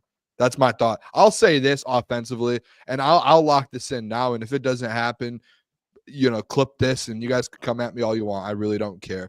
If Ben Johnson leaves, Tanner Engstrand's getting the job. There's no ifs, ands, or buts. It's the biggest lock. If you look in the sports book, it's minus 2,000. Tanner last year in the offseason had multiple OC interviews. He could have probably, I don't know if he got offers, but I'm sure he could have got opportunities better than pass game coordinator around the NFL. And he took those interviews and he went multiple. It's not like he got one. He had multiple interviews for offensive coordinator positions. Came back for another year. And I'm sure in the back of his head, and not even in the back of his head, I'm sure somewhere in Allen Park, in an office, him, Ben Johnson, and Dan Campbell sat down, and Ben said, hey, I'm most likely leaving after this year. When I leave, this is your position. And all year long, listen, we're going to sit here and we're going to you're going to be my right-hand guy. And when we were at training camp for, 9 days, who was with Ben Johnson 95% of the time? Who was calling in plays to the first team when Ben Johnson was doing something else? That was Tanner Engstrand. They were getting him reps. They had him with Ben Johnson. Dan Campbell has publicly said, and I think Ben has too, that they have been working with Tanner to help him learn and kind of keep growing. I get all the other position coaches. I just think like Scotty Montgomery becomes a head coach before he becomes an OC, in my opinion. And I think like a guy like Antoine Randall, I think he becomes an OC one day. I think just in this offense, they have been saying, hey, Tanner's that next man up. And I think they all know that. I'm sure everyone in the building knows it. If he doesn't get it next year, guess what? You're losing Tanner Engstrand, I'm sure, this offseason. Once things start falling in place and start moving around, I'm sure as soon as the Super Bowl is done or even before, you're going to see Tanner Engstrand's interviewing for multiple OC positions again. He's with the best offense. He's working with Ben Johnson. He's his right-hand man. I don't think there's any other question of any other person to get that offensive coordinator position. And I don't think he leaves either. He will not leave. You got to put two and two together. With Ben, I'm sorry. Because how they groom OCs, DC we've never seen because it's only been AG. But with Ben, you notice it's like a stepping stone. You become passing game coordinator, then you become OC. Like Ben was passing game coordinator, became OC. Now Tanner's passing game coordinator. He's going to become OC. And I think for Tanner, I think it benefit him more to stay. I mean, for the points I made to Kory, like I think it's a bigger point for Tanner. Like Ben's calling plays 110, 120, 130%, 1,000%. So for Tanner, stay here, call plays for this offense. You're already the passing game coordinator. I mean, Jared's having a career year throwing the football. So obviously something's working with what Tanner's doing. Not that he's calling plays, but him working with Ben, it's working. So don't try and fix something that's not broken. You don't need to go outside the organization for either position, but more so the offense. I think that's where I'm at right now. We'll see. I think it is Tanner Engstrand and Calvin Shepard, but you never know. We'll see what happens when they both get when they both potentially get hired somewhere else. I don't know. It seems like everyone in the league's trying to interview both of them. So Ben's a little more picky, it seems like, but still. Yeah, if Ben leaves, people saying Tanner goes with, I think that's just dead wrong. I don't think he goes anywhere. Again, your point, Jeff. Like, you're not going to call plays with Ben wherever he goes. If he goes to anywhere, like the 49ers don't even have an OC. They don't have like the Rams OC, LaFleur's brother. Like, I had mentioned, like, hey, potentially he's a replacement, but like he doesn't call plays. That's Sean McVay. Like, they're just you're in positions where it's like it's tough to be in those spots, and I don't think Tanner wants to go and do that. I think if Ben leaves, he gets the OC, and if Ben stays, he might go get an OC job somewhere. And I wouldn't be shocked. Like, I think that's the way it ends up working out. I hope if Ben stays, I hope Tanner sticks it out for one more year. People have been saying, Steve said it, but someone else said it too earlier. Wouldn't be shocked on that, actually. Mark Brunell going with him. Did the Seahawks fire their OC? They did. I've been okay. That's who it was. I've been seeing Mark Brunell's name with the Seahawks offensive coordinator position. How old is Mark Brunell? He's probably like mid-40s, 50s. He's 54. I wonder where he's at. Like, he just seems like a guy who just likes, he's just he probably just likes working with quarterbacks, really. Yeah, like that's probably. That's just me observing. I don't know Mark Brunell like personally or anything. I don't know what he wants in his career or anything, but he seems like he's just kind of a guy like, hey, I like coaching quarterbacks. He's more reserved. Like I'm sure though if he has opportunities at some point, he might. He may have never had the opportunity to make that decision. Yeah, I mean, that's true too. Some guys are just, I think in life, everyone assumes everyone's getting, okay. Some people just like where they're at, like some people don't want to get promoted. They just like their job, maybe Mark's just like, I got a pretty cool job. I get to coach Jared Goff. I don't have the pressure of calling plays. Like I just hanging out, going for the ride. I don't know. There's a lot more pressure when you become an OC. That Ryan Grubb stuff only lasted a year. Yeah, OC got fired.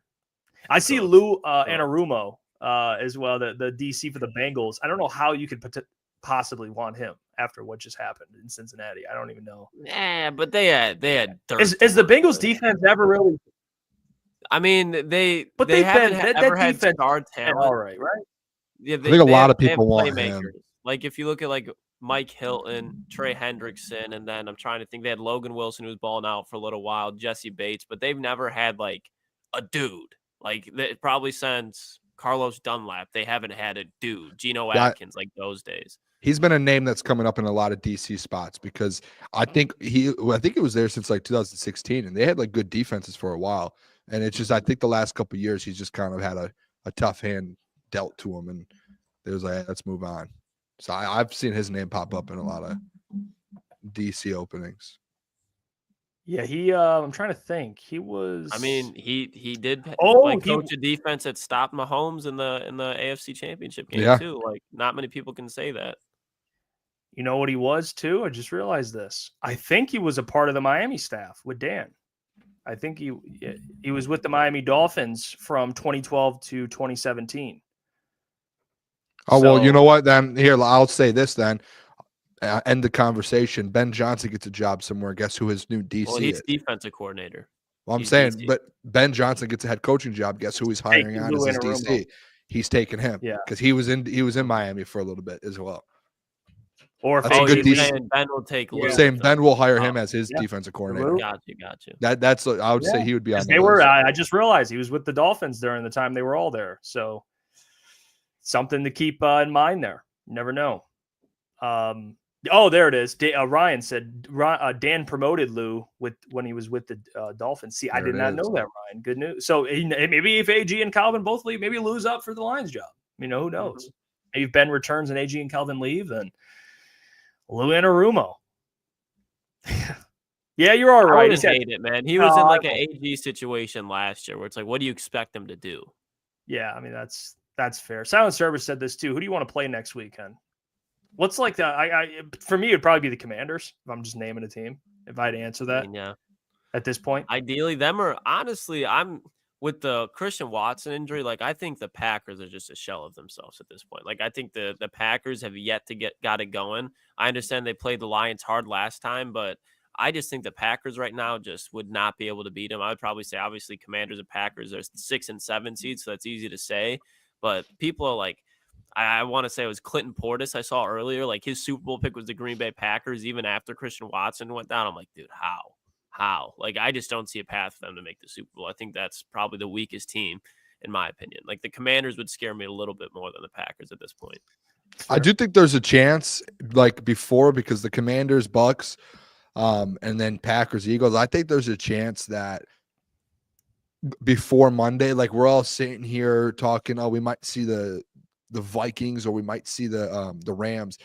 I wouldn't be shocked Sunday night if one of those teams get upset and we're playing either the Commanders or the Packers. Like, I just wouldn't be shocked. Like, those are two teams. Like, yeah, the Packers can easily. I think they can beat especially with Jalen with Jalen Hurts kind of out the last few weeks. I wouldn't be shocked if he came in, looked a little rusty, and then I would not be shocked. Like, dude, Dan Quinn in Washington, that defense, like they're gonna have a defensive scheme ready to go and plan versus Baker Mayfield, Mike Evans, and that offense. Like, they will have. They're not gonna just roll over and die. Like, they're gonna be ready to play. And if that offense can get going a little bit, I think Austin Eckler just got back too. Like, I know he's not like a game breaker, but like that's another piece. Terry McLaurin, Brian Robinson, Zach Ertz has been playing at it.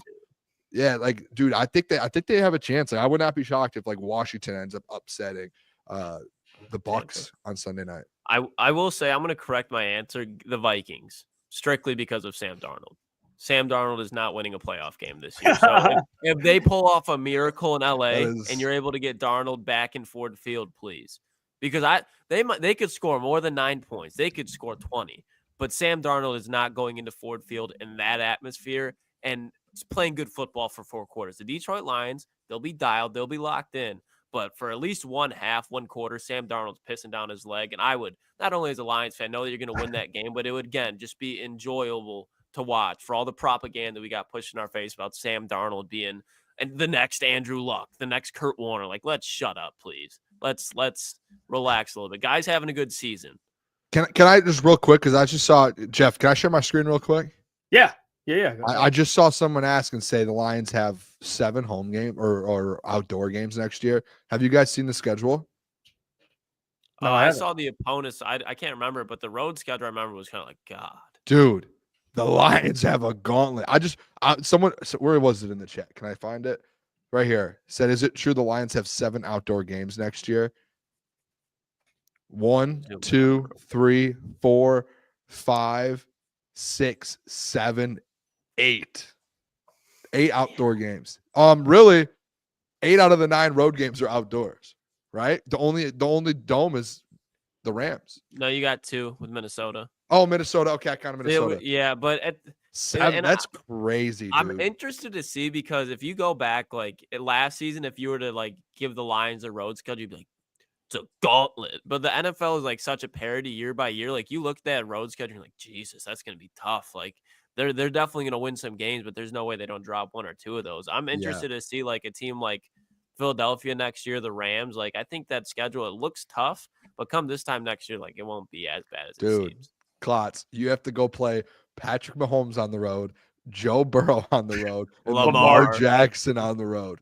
Like, that is, I mean, those are the top 3 quarterbacks outside. Like, you just, hey, don't get Josh Allen, but hey, here's Patrick Mahomes, Joe Burrow, and Lamar. That's crazy. That home schedule looks like barbecue chicken, though. You're playing like 3 of the top MVP, 4 MVP candidates, because you have Saquon, Lamar, and Joe Burrow. Like, that's nuts. And then Patrick Mahomes on top of it. You get Hutchback, though.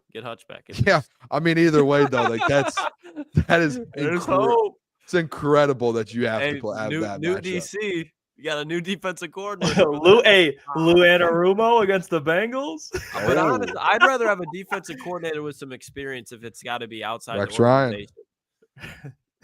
Ryan. Rex would be amazing. I think Rex and Robert Saleh should be like 1, 2 at the top of your list if Kelvin doesn't get it. I think that should be 1, 2. Yeah. I'm curious how that goes. We'll see. Lou. Robert Saleh, Rex Ryan, the foot man. Lou. I have a friend. His dad played basketball at Ferris State, and he's called Sweet Lou. He played like back in the '60s, and that was his nickname. Sweet Lou. Sounds like a type of layup. Yeah. I think he got drafted. But it was like when the NBA draft had like 30 rounds or something. I don't know. Shout out Sweet Lou though. Yeah, shout out Sweet Lou. Hey, well, I'll tell you something, man. We've been talking about some of the coaches. I mean, we're getting to the players now. Mike Florio was running his mouth recently. Mike Florio, you know what he said? He said this on his Pro Football Talk. He was giving some shade to Amon-Ra St. Brown. This is what he said. And he said he was talked about this after the win over the Vikings. He said, team, by the way, Vikings are his favorite team. He said, that's crazy then. He said St. Brown's production, or quote, production does not justify what the Lions paid him following Detroit's win over the Vikings. St. Brown, the one that keeps them, he says, the one that keeps them focused. Every practice is important, but his production does not justify what they paid him. It really doesn't. Now, kudos to them for not forcing the ball to a $30 million guy, but the production, like 6 catches for 77 yards, he gets lost in the shuffle with Jahmyr Gibbs and Jamison Williams and Sam Laporta. The production isn't at the level that the compensation would suggest, but it's all the other stuff that he brings to the table that maybe justifies the total. That's probably the brightest thing he spewed out as the end out of this entire, I guess, paragraph. That's the only thing that Mike Florio actually made a good point is, Mike Florio, that's why they pay him, because of, not just because he's an incredible football player, it's because of all the other crap that he does, which is a handful of stuff. Like, you just like, I can't stand Mike Florio, bro. He's it's like Mike Florio. If he's not Jamar Chase or Justin Jefferson, you don't pay him. Is that your philosophy on this, Mike Florio? Is that what we're going to say here? It's ridiculous. It's like, it's a franchise wide receiver. Of course you pay him. I mean, dude, let's just call a spade here. I mean, what is this guy talking about? This guy, he doesn't. Are we going to listen to this tomfoolery? I mean, A.J. Brown gets paid more than Amon-Ra St. Brown. CeeDee Lamb gets paid more than Amon-Ra St. Brown. Amon-Ra St. Brown has had a better season than both of those guys, and he has Jahmyr Gibbs on his team, and Jamison Williams, and Sam Laporta, and David Montgomery. Like, what are we talking about, Mike Florio? He has better stats than all of those guys. That's how games played, but like, dude, A.J. Brown had 67 catches. Amon-Ra St. Brown, 115 catches. He has 5 more touchdowns on the year than him. He has 6 or 7 more touchdowns than CeeDee Lamb. Those two guys both. Honestly, you know what's crazy? Do you want me to say this too? Amon-Ra St. Brown, 12 touchdowns. A.J. Brown and CeeDee Lamb combined, 13. They combined have 1 more touchdown than Amon-Ra St. Brown. He makes less than them. He makes less than both of them. The production's not there for the 30. You're 15-2. You're on the best offense in NFL history, top 5, not the best, but top 5. And you have absolute dogs surrounding you, and you still are top 5 in yards, top 2 in catches, and you're 2nd or 3rd in touchdowns. Mike Florio, you're a bum. Absolute bum. Pro Football Talk, my you-know-what. I mean, you guys have always, and you guys sometimes agree with me, but why I just cannot stand Mike Florio? Because you have this guy going up there. First of all, the production does not match the equity in which he's being paid. He's not being paid. Dude, over the last 3 years, since Amon-Ra, he's been in the league 4 years now, but Amon-Ra, he's 6th in the league in receiving yards over the last 3 years behind Tyreek Hill, Justin Jefferson, CeeDee Lamb, Jamar Chase, and then, Amon-Ra St. Brown in front of Devontae Adams, Mike Evans, Terry McLaurin, Garrett Wilson, DK Metcalf, numerous guys who are paid a lot of money. And if you go back, I mean, he's a Vikings fan. Go back and turn on the last 4 games that they've played. Amon-Ra has burnt them when it was 3rd and long. Who moved the chains last Sunday night? Amon-Ra St. Brown. When it was 2nd and short.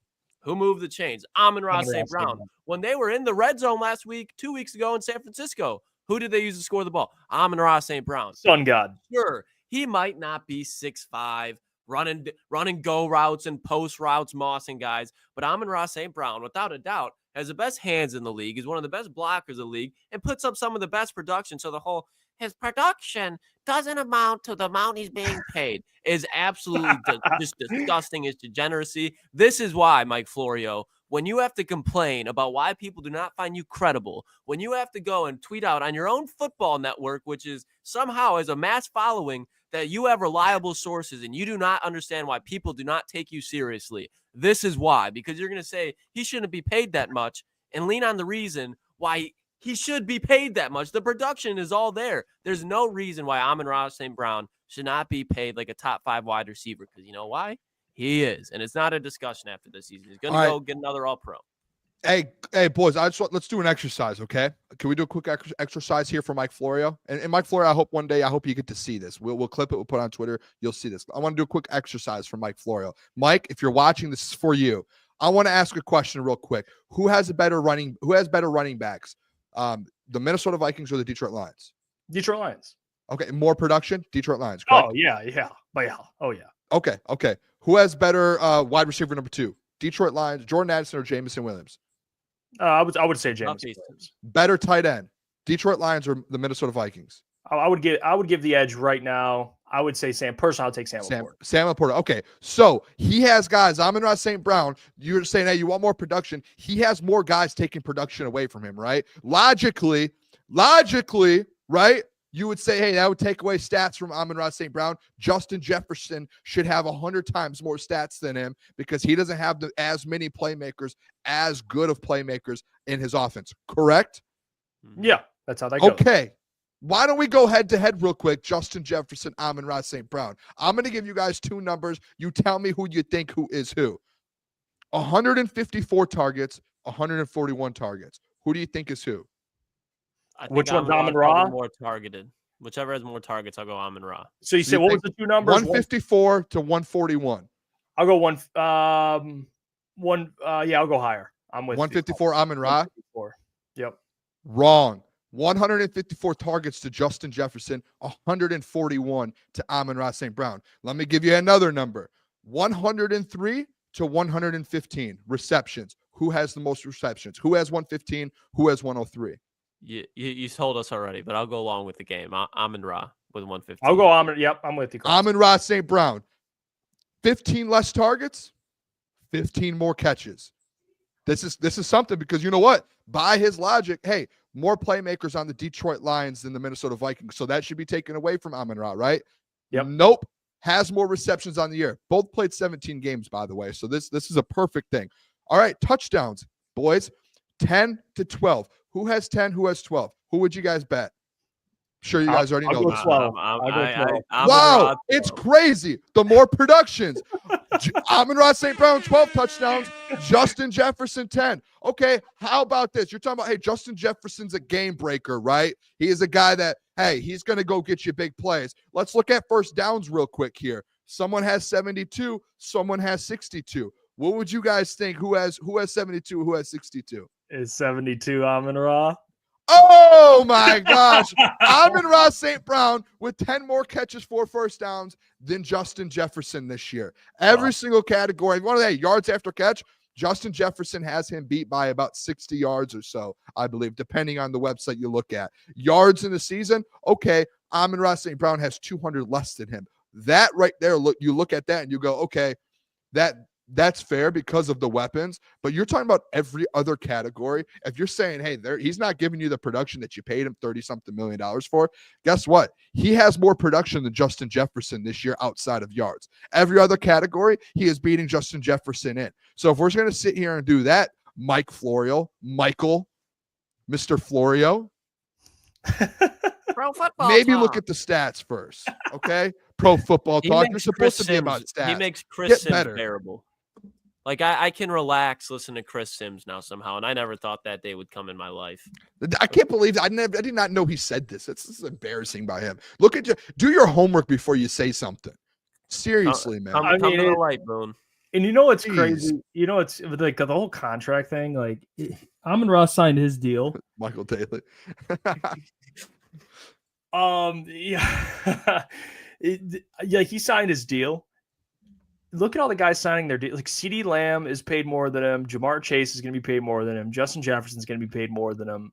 Who's up next? There'll be a bunch of guys that are up that are going to be paid more than him. I mean, you're probably going to get Jamar didn't re-sign yet, so Jamar is going to re-sign. T. Higgins, he's not going to re-sign. If he doesn't re-sign in Cincinnati, he's going to probably get paid more than Amon-Ra. So he'll be like a top 5 wide receiver paid money. He'll be just, I mean, this guy's good. The contract's going to age perfectly. He's getting paid 30. Like a guy like him, 1,500 yards, that's what he's capable of. Your number 1 receiver, all those first downs, doesn't drop the ball, all those catches. He should be like, you know what? I want 35. He's getting 30, and he's under contract for 4 more years. So the contract, it's like, shut up. It's going to age. It's going to age like fine wine. You know, it's going to look great. He's the same one that was talking shit about when Jahmyr Gibbs was picked too. You're staring at Bijan Robinson. You can take him, but instead you trade back and you take the worst running. Mike Florio. I have yet to see a take that has aged well with Mike Florio. He's never had a shot. I'm sorry not he's to never like had guy. Like the Kevin bang. Like he's never had like one of those. Like Mike Florio, he either tells you what's obvious or he tells you where you just like. He tries to have the hot take like he does with Amon-Ra St. Brown just now, where you just watch him land flat on his face. What is this, by the way? Why you don't have credibility? Who's that? Is that the guy who I think that is? Yeah, Brian Chapman. 97.1. Okay. Yep. Weekend. Yep. I think he does Sundays. You remember my story with Brian Chapman, correct? No, I don't. I don't. I know you. We won't get into it here, but it wasn't with him, but about him. Not a big Brian Chapman fan. Shout out Brian Chapman though. Not a big Chapman Penn State guy, not a Detroit guy. What are we doing? Yeah, the Brian Chapman. I'm sorry. That was if should I say it? No, I won't say it. No, I kind of want to know the story. That was one of the reasons that the night show that I had was made. That was one of my visions when I got into this industry 4 years ago, 5 years ago. I told my cousin 4 or 5 years ago when I graduated college, I said, I'm tired of listening to this guy on air. I'm so tired of turning my radio on and going to work and having to listen to Brian Chapman. And I turned it on every day. And I was like, this guy is unbearable. He is so bad. I could be 100 times better than him. And that was when I got into the industry. And when I got to where we were before, I said, as soon as I think I might have told Klotz when I first met him too. We had those I'm sorry, let's not have those conversations now. But I always say, hey, my goal in life is to take over the night show and to take that night spot away. So Brian Chapman. On that, didn't we, Boom? Yeah, I said so no one ever has to listen to Brian Chapman again. And I did it. I got the slot, man. So he got it, Boone. I did it. And we probably were beating him out in numbers too. We were probably taking a lot of people away from him. So Brian that's a true success story right there. I mean, yes. Brian, yeah, that's impressive. I mean, hey, that's a great success story of like a villain there. It is. It's just something about him, dude. It's just like you're not a Detroit guy. I don't know if he's still on air. I haven't heard him. I think Mark Ryan is. I like Mark. He's reached out to us. Good guy. Yeah, he's a great guy. Mark's a great person, and he does his best. He does a great job, actually. He does his best. Well, no, he does a great job. I say I say that in the most respectful way. Like Mark Ryan is very good at it. Yeah, he gives his all. He gives his all. And he cares a lot about his job. Hopefully we get Mark on here. He does nights, I think, now sometimes, but hopefully the Brian Chapman thing. I'm glad that came to light there. Yeah. I hope no one listening like a big Brian Chapman fan. It's my cousin. It has nothing to do with him as a person. It's just radio. Good human being. I'm sure great father. Yeah, great father, great man, great son. The radio personality, I was like that. He literally created. Booner was created long ago, but he created the that radio was like Booner. The villain arc of Boone. Yes. Yeah. Of me being on air. That was my Brian beer. Chapman. But and it worked out for Boone. I mean, he did pretty good. I wonder where Brian Chapman is compared to me now. I would love to know. where do the polls stack up now? Yeah, does he have? Let's run polls around the state of Michigan. In the new term, where do they rank out? He's not drinking Kool-Aid. No, I mean, dude, he's a Penn State fan. I don't even know if he's an NFL. I guess you don't have to be a fan of a team to talk about him, but it's just like, dude, like, yeah. It was just SOL. Oh, Tigers will lose. Oh, same old Tigers, same old. It's like, dude, you be honest. Like, quit with the shtick, buddy. Okay, I'm done. Let's do all pro teams. Done. Hey, we talked about Amon-Ra. In All Pro, you have and I went back and looked last year. The Detroit Lions had 5 guys on the All Pro team. They had Sam Laporta, Amon-Ra St. Brown, Penei Sewell, Frank Ragnow, and Germ. Germ made it for special teams. I'll ask you guys, 5 guys last year made it. 5. Over under 4.5. Where you guys at with All Pro and a over under 4.5? And give me the guys that you think will make All Pro this year. You go first, Booner, you got I like it? that, Boone. Go ahead. Wait, where are you at? Yeah, I mean, I already have I wrote my list down. I have Go for it. over, but I have 5 on the dot. I have Okay, 5. so 5 And again. I think the fifth one could it's like it's like right on the edge, depending, because this is a position I'm not very familiar with players at this position. My list here at right tackle, first team All Pro, not like PFF, how PFF didn't even give Penei first team or second team. Actually, I don't know if you guys saw that. He didn't get first or second team All Pro. Penei Sewell, first team All Pro, right tackle. Frank Ragnow, I wrote him down as a second team All Pro center. I know people you can argue first. I just second team I think is fair. With what's his name over there in Kansas City. Wide receiver Amon-Ra St. Brown, first team. I think he deserves. He's a top 3 wide receiver. He ranks, I think, 2nd in receptions, 5th in yards, 2nd in touchdowns, 2nd in I think 2nd in first down catches. First downs. Yeah. Every single category wide receiver that you care about, he is 2nd or he is 5th with the yards. So Amon-Ra St. Brown is first team. I have at safety. I have Kirby Joseph as first team as well. I have Kirby Joseph. I think with the voters is the media, and I think you've seen a lot of the media talking really good about Kirby Joseph. Yes, he didn't make the Pro Bowl team. I just think the media does know, and they see the backlash. And it's guys like Dan Orlovsky, Tone Diggs on Pat McAfee, he votes. Tom Brady votes. It's like legit former players and guys who are in media who know kind of, hey, this is what the game's actually like. Not fans, not coaches, not that. It's these former players. So I think Kirby is the 4th one. This is the one that I don't know because I don't know many guys at his position. He was voted onto the Pro Bowl team. I'll say second team. This is my on the limb one, Jack Fox.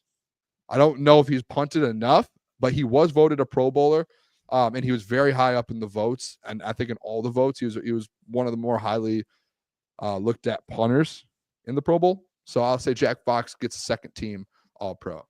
That's my prediction. 5. I'm going over. And Boone, I think I'm right with you with the Jack Fox, but I'm going with 6 of them. I think they get 6 this year. I think they up it. I think when you look at it, I'm agreeing with you on the offensive side of the ball. Amon-Ra, Penei, Frank Ragnow on the defensive side of the ball. I think that both safeties, Kirby's going to get it for sure. And Brian Branch, I think Brian Branch could get first team. If not, I think he's a lock for second team All Pro. I think both safeties get in. And then, like you said, I think Jack Fox does as well. I understand that Jack Fox hasn't punted. Detroit, a lot of primetime games. And pretty much every time Jack Fox is automatic. But I think Brian Branch, absolute lock. I think people could be sleeping on that. But around the NFL, like people realize, especially like the coaches, the player vote, media as well, that Brian Branch is an absolute stud. I don't see a way that he doesn't make the All-Pro team. So I got 6 All-Pros. Frank, Penei, Amon-Ra, Brian Branch, Kirby, and Jack Fox. Those are All-Pros this year. I'll say this. Dude, what you think about maybe a possible Jake Bates? I was thinking about it. Me too. But I think he didn't even make the Pro Bowl team, and I think that there's been a couple kickers, like just because they don't kick that much realistically. No, they don't. But I just want to see him make it. That dude had a year, probably a year to make an All Pro. But I like the thought of it. I have actually the same. I have 1, 2, 3, 4, 5, 6. I have 6. I have the same as Klotzy. And the reason I think you didn't have Brian on yours, right, Boone? So we have the same. Yeah. So we have basically the same players. I have Brian because I saw someone else make a mock All Pro like a couple days ago, and they had Buda Baker. No. Brian Branch should make it over Buda Baker.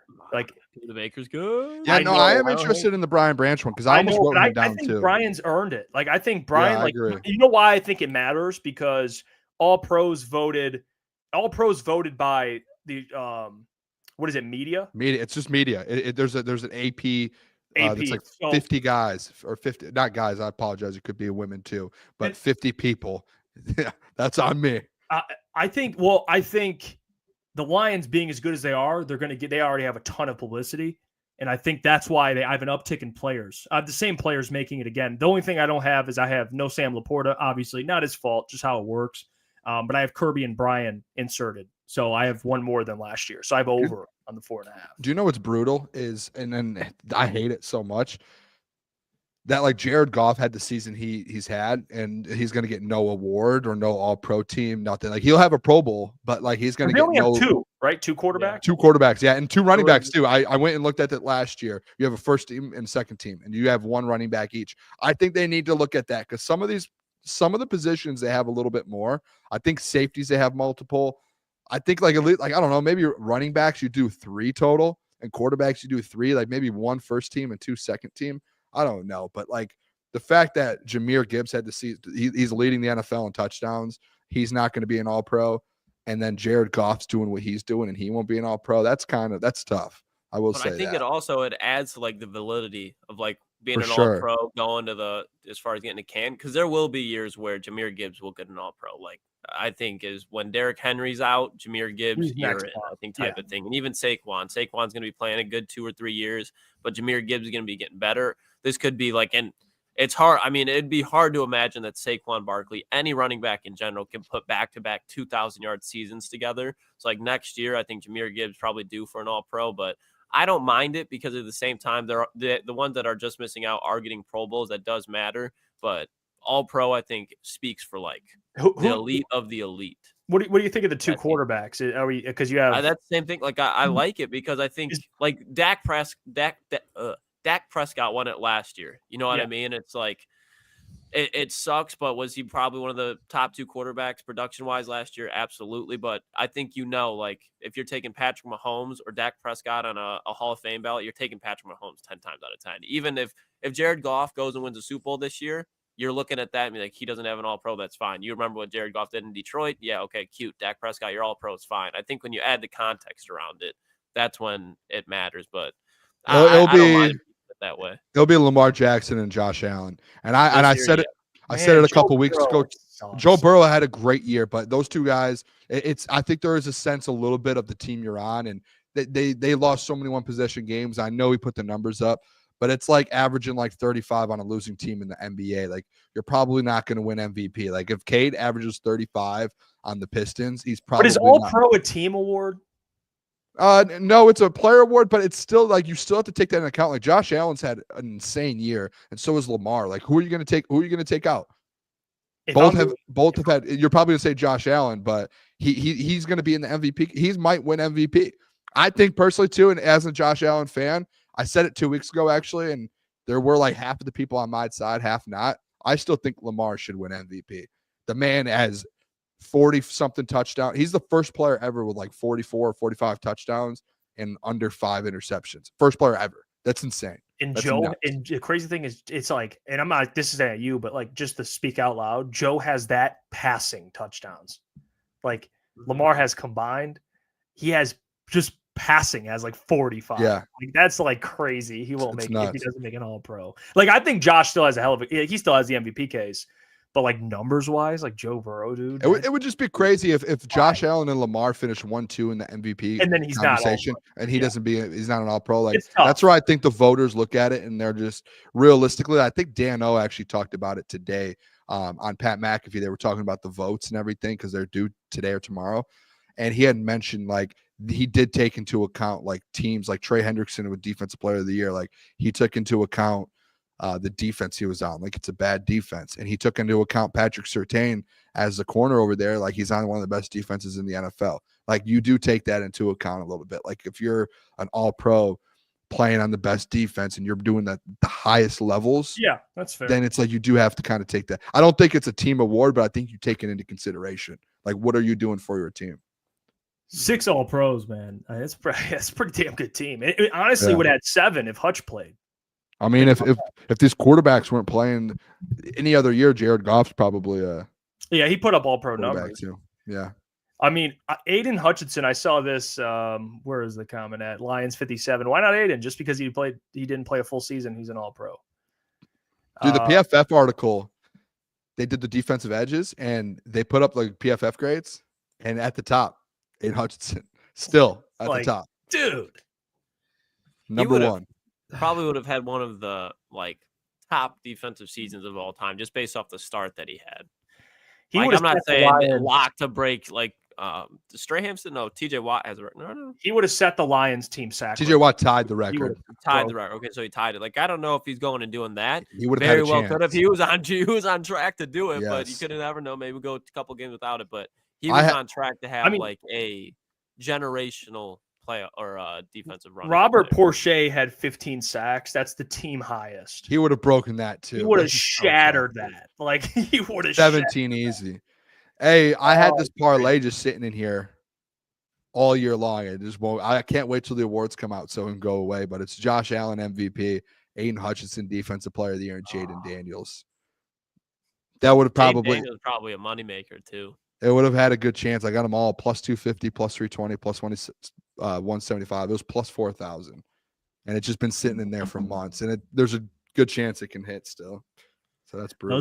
Those futures, Boone. They hate them, but they love them because if Jaden and Josh win, I'm gonna be so mad because of the Hutch injury, dude. That's cost me. That's actually impressive though. Josh, Jaden, and Aiden. You almost got the trifecta there. Plus cost me a pretty penny. I put it in. I think when we did the season predictions, I think those were my season predictions, and I was like, I'm gonna do it. Should have thrown Dan Campbell Coach of the Year, and that would have made it that much better. Just us, yeah. I did see Kevin O'Connell's still a heavy favorite. That's what people are saying. He's still, and Michael, a shout out to Michael. He tunes into the show all the time. He put out a tweet out, and I saw people placing bets on MCDC right now because he's plus money. That's what I've been seeing. Where do I get it? I would do it right now. Let me see. So Michael put this out. Let me put the tweet up because Caleb said during our stream that Dan Campbell was minus 1,000. Kevin O'Connell, was minus 1,000 here, and this is what it is right now. He beat Kevin O'Connell. Kevin O'Connell's minus 750. That's crazy. And Campbell plus 410 is nuts. Because for minus 1,000, he really did not drop that much after getting his ass kicked and going 0-2 against Dan Campbell. And I understand that regular seasons from prior years don't matter, but he's 0-4 against Dan Campbell. They went into Ford Field, got their asses kicked. They lost to the Rams. Lions beat the Rams. When you go to Kevin O'Connell's an offensive wizard, Lions offense is better than the Vikings offense. And I understand the defenses are there, but Dan Campbell managed to go 15 wins with that defense and with all the injuries that it had. Kevin O'Connell has a legitimate defense on the other side. I don't love Kevin O'Connell. If he would have won Sunday night, definitely a different discussion, but there's no way you can be serious saying that Kevin O'Connell should be Coach of the Year after that. When do they announce the awards? Do you guys know? That I don't know. I think they do it usually the week before the Super Bowl. I'm just throwing this out there. I just want your guys' opinion on this. I saw a comment saying this on the post that Michael put out. Shout out to him. But someone said the unfortunate part is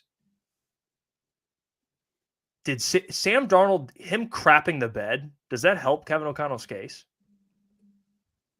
That would make your point. I think that's a coping cop out. If you have Sam Darnold playing that level all year, he played better against the Lions in week 5, week 6, whatever it was. Because it wasn't even him, defensively in the second half, they didn't have an answer. They couldn't get anything going in the run game. You couldn't find a way to get the ball to Jordan Addison twice. Throw him the ball twice if you're going to throw him a screen. No. Because for the same argument, you want to talk about Sam Darnold holding back the Vikings offense after we talked about how he's been leading this Vikings offense after 1 week. Go ahead and switch the narrative. But people are switching the narrative on the Lions because of the defensive side of the ball. Imagine Dan Campbell having to constantly put up 30 points, and he has. When it matters the most, Dan Campbell has. He's undefeated on the road this year, undefeated in primetime games. What more can you ask from him? If he doesn't win it this year, he's never going to win a Coach of the Year. Yeah, I just put in a bet. I got a plus 300 Dan Campbell Coach of the Year. You got plus 300? Yeah, I just put it in. That's why I was asking, because I was like, does it come out within the next week? Because I was wondering, should I do it? I think it comes out first week of February. I think the NFL honors are February. Yeah, that first week. I think it's the Saturday. And I almost want to, and I'm going to think about it a lot over the next couple of days, and I'm sure maybe the number will change. Lamar Jackson's plus 350 to win MVP. I might do that too. A good thing too, boys. Kind of the bright side of Jared Goff not winning the MVP. I think Mahomes is the only one to do it, but when you win the MVP, like all-time record as a quarterback in the Super Bowl is like 1 and whatever it is. Like they never end up winning the Super Bowl if you're the most valuable player. Yeah. So that could be the bright side at the end of it for Jared Goff. Yeah, I did hear. I remember seeing that stat. It is kind of crazy. You think about it. It's like it's so rare. Like it's only happened like what would you be like one time where a quarterback, like you said, I think it was Mahomes, where he won MVP and the Super Bowl in the same year. Think about it. Normally, when you're like the most valuable player, you're probably not gonna. You're gonna have if you're the number 2, number 3, you're going to have that built in. Well, he's in the better situation. He's got more around him. If you're the MVP, you probably have a little bit less around you compared to that other team. Yeah, like Lamar. Lamar's won it twice, and the man gets beat in the playoffs every time. And even if he wins it this year, guess what? He has to be able to. What's crazy is for Lamar Jackson to be able to go to the Super Bowl this year, he's most likely going to have to play in Buffalo and in Kansas City, like both of them. Like that's tough. Like that's a tough path, and like that's why it's like even if he wins MVP, I don't see him making if he makes a Super Bowl run, lots of respect for him just based off of where the path that he has to take for it. That's tough. And banged up Zay Flowers probably in the wild card round if he even plays. I haven't seen the update on him. But. That defense too. That defense this year is so bad, dude. That's why if the Ravens make the Super Bowl, yeah, obviously they went through a tough path to get there, but that defense, like they're not stopping this Lions offense. It's such a different Ravens defense. It's because what's his name left, and they're over there scrambling. Hey, well, Nate Wiggins got a pick 6, huh? He finally showed up. He from the ashes, resurrected his rookie season. Glad he could pick up DTR, or who was it, Bailey Zappi instead. Yeah, Michael Pierce also did. If you didn't see, their defensive tackle in the same game caught an interception. Michael Pierce. Hey, but good for Nate Wiggins. Happy he's having success. Steven Alexander. Appreciate the $5, my man. He says his branch is second team All Pro this year. I think, I think we talked about it. I think I could because there's 4 safeties. Yeah. I'm gonna imagine it's gonna be Kirby, Xavier McKinney, Jesse Bates, and Brian Branch. If I had to pick, that's if you want to. I wouldn't that's even crazy to have 2 first-team safeties on one team. That's nuts. It'd be the first time since Cam and Earl in Seattle. By the way, too, who put it in the chat? Oh, Silent said, imagine if both go 1 and done. I think he's talking about Josh Allen and Lamar Jackson. Imagine if they drop first round, Eagles Super Bowl run. Eagles drop first round, and Jared Goff's just sitting there like, hey, probably should have been MVP. Stats are cute, but I like the win. Yeah, I like rings. Wins are better than the awards at the end of the day. I saw this too, and I love the chat's opinion because actually Gentry talked to me about. He was just like pitching some ideas here, and I was like, you know what? And Anakin just brought it up. She said, "At Booner, should we do an NFL playoff bracket? We could do that, like a giveaway or something. Maybe we do like a crunch time, like you got to be following and stuff to enter. But if whoever wins, like has the closest playoff bracket." The tough part about that is I don't know if they have on ESPN March Madness, and I don't know because I don't usually play the brackets for that. I don't know if they have like an ESPN thing where you can get like we did it for last year for the March Madness. We had like 300, 400 people in there.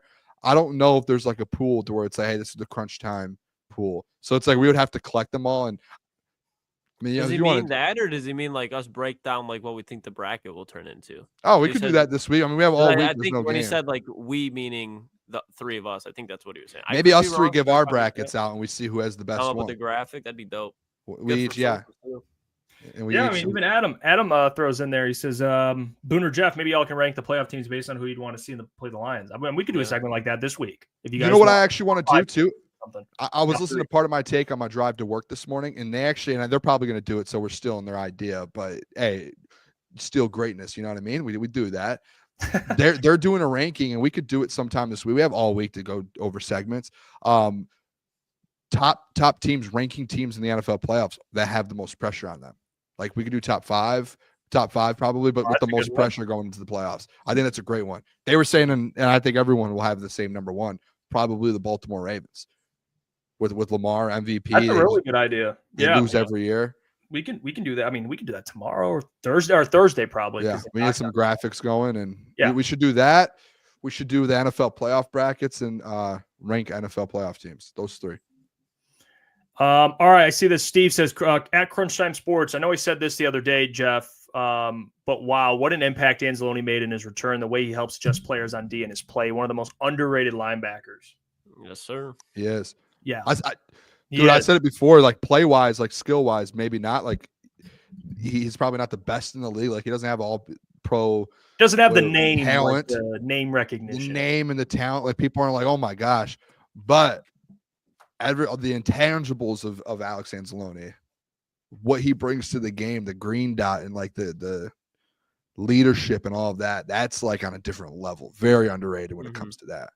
Yeah. He's like probably like a B+ linebacker, like consistently, but there's games where he goes like an A+ linebacker. Like against Minnesota the other night, he was probably like an A-. And he only had 7 tackles, but like everything else outside of even the tackles. I said it before going into the game, like his presence in there, changing the schemes up, changing coverages, changing blitz packages, all of that. Like you don't get that out of Jack Campbell. And that's not against Jack. Not against Jack. That's just like a 8-9 year NFL vet.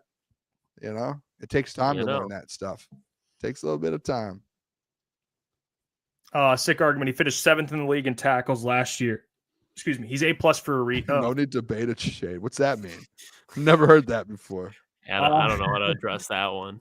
Lions 57. Did you know that Al Bubba Baker for the Lions in 1978 had 23 sacks, but the NFL didn't start keeping stats till 1982?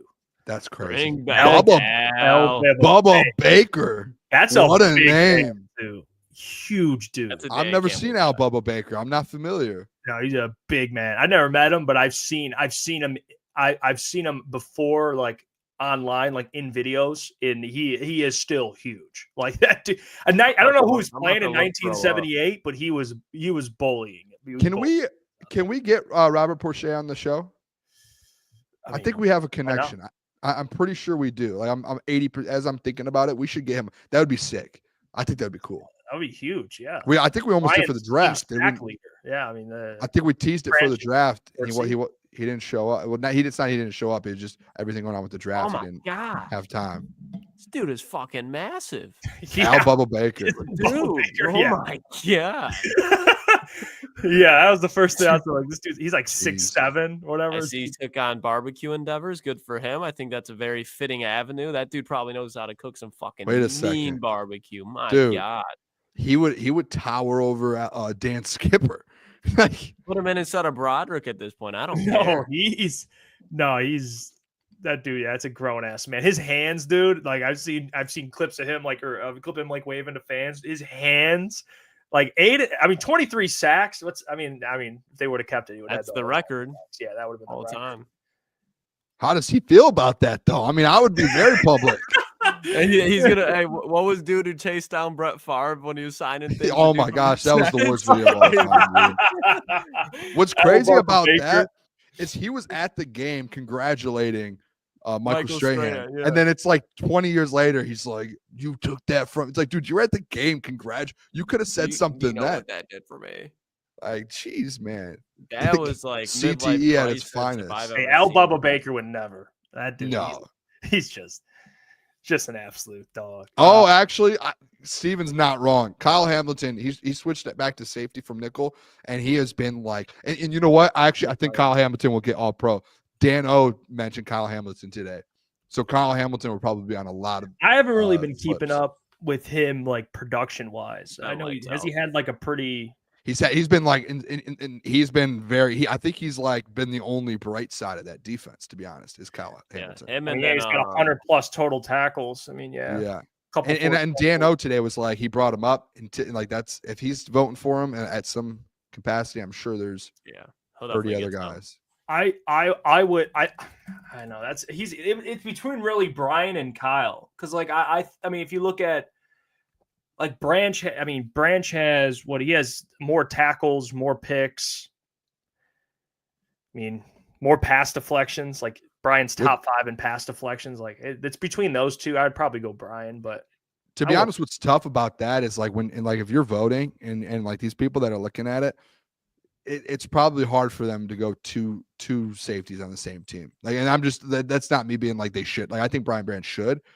That's just like human nature. Like them looking at it and being like 2 safeties on the line, so I don't know about that. I would love it to happen. It doesn't fit my narrative. Neither AG leaving doesn't either, I guess, but he's Yeah, it gone. doesn't. I speak reason. 17% with you, Klotzy. Okay. All dollars. Yeah, stand up. That's 17%. Hey, That's all you need. that's Klotzy. That's all he needs. That's all he needs. That's tough. That's tough. Hey, Kenyatta. I mean, he said I coached Allen Robinson and Pop Warner. That's actually Taught him everything you know. you can't just AR8. you can't just drop that like, oh yeah, I coached Allen Robinson. Big Get guy. Allen Robinson on the show. Come Yeah, on now. That's actually confront awesome. Booner. You get what? Confront Booner. Confront. Yeah. Hey. I never said Allen Robinson was bad. I said Tim Forgive, Patrick. don't forget. Forgive, Tim don't Patrick and forget. JMO. Well, I was never wrong. The thing is, this is the problem. Josh is I Reynolds said- over Allen Robinson. Okay, Josh Reynolds got picked up. What my thing is too is Tim Patrick too. You were acting like Allen Robinson was going to go out there and get 500 yards. And I was every time he gets a catch now, you're like, no. I think he plays his role very well on this team. When his number's called AR8, he steps up. He delivers. He does, and I respect it. There's no confronting Booner with that one. I'll give him a big hug and say thank you for catching that pass.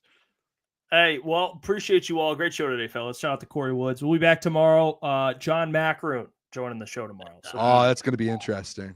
Doc will be there. Love him. He's always a great time. And appreciate all of you. Get your merch. By the way, I do want to show it one more time so people can get a visual. It's on our shop, and you guys can check it out. NFC North merch. If you go into the playoff games or you're going to be watching at home, you're going to want some new merchandise. It's all on our shop. Check this out. Some of the stuff we got here, we're cooking up. And shout out to Roman for all this. But I mean, just look at That's beautiful. The Right NFC there. North shirt. Gets in a hoodie too. Yeah. Hey, go to the right a little bit. Wait, go up. Go to the right. Look at The Booner Path. Booner Path, baby. That one shirt I gotta that go to says the home. I gotta go to the home. King There of you the go. North with a sweatshirt, that black sweatshirt. Yep. Where's that at? Hold up. Sorry, I'm an Click idiot. on that. Okay. Here we go. That thing right there. Change the color of it too, FA. Make it pop. I got the black. I got the all black one. Okay, we got the gray. We got the white. The white's clean. Yeah, zoom in on That's that. I should have got that. Oh my god. Yeah. Yeah, no, that's beautiful. Yep, it's all available on the store. So grab your merchandise. We'll see you guys tomorrow. We'll be back. Appreciate you all. Go Lions. Have a great night. Love you Peace. guys.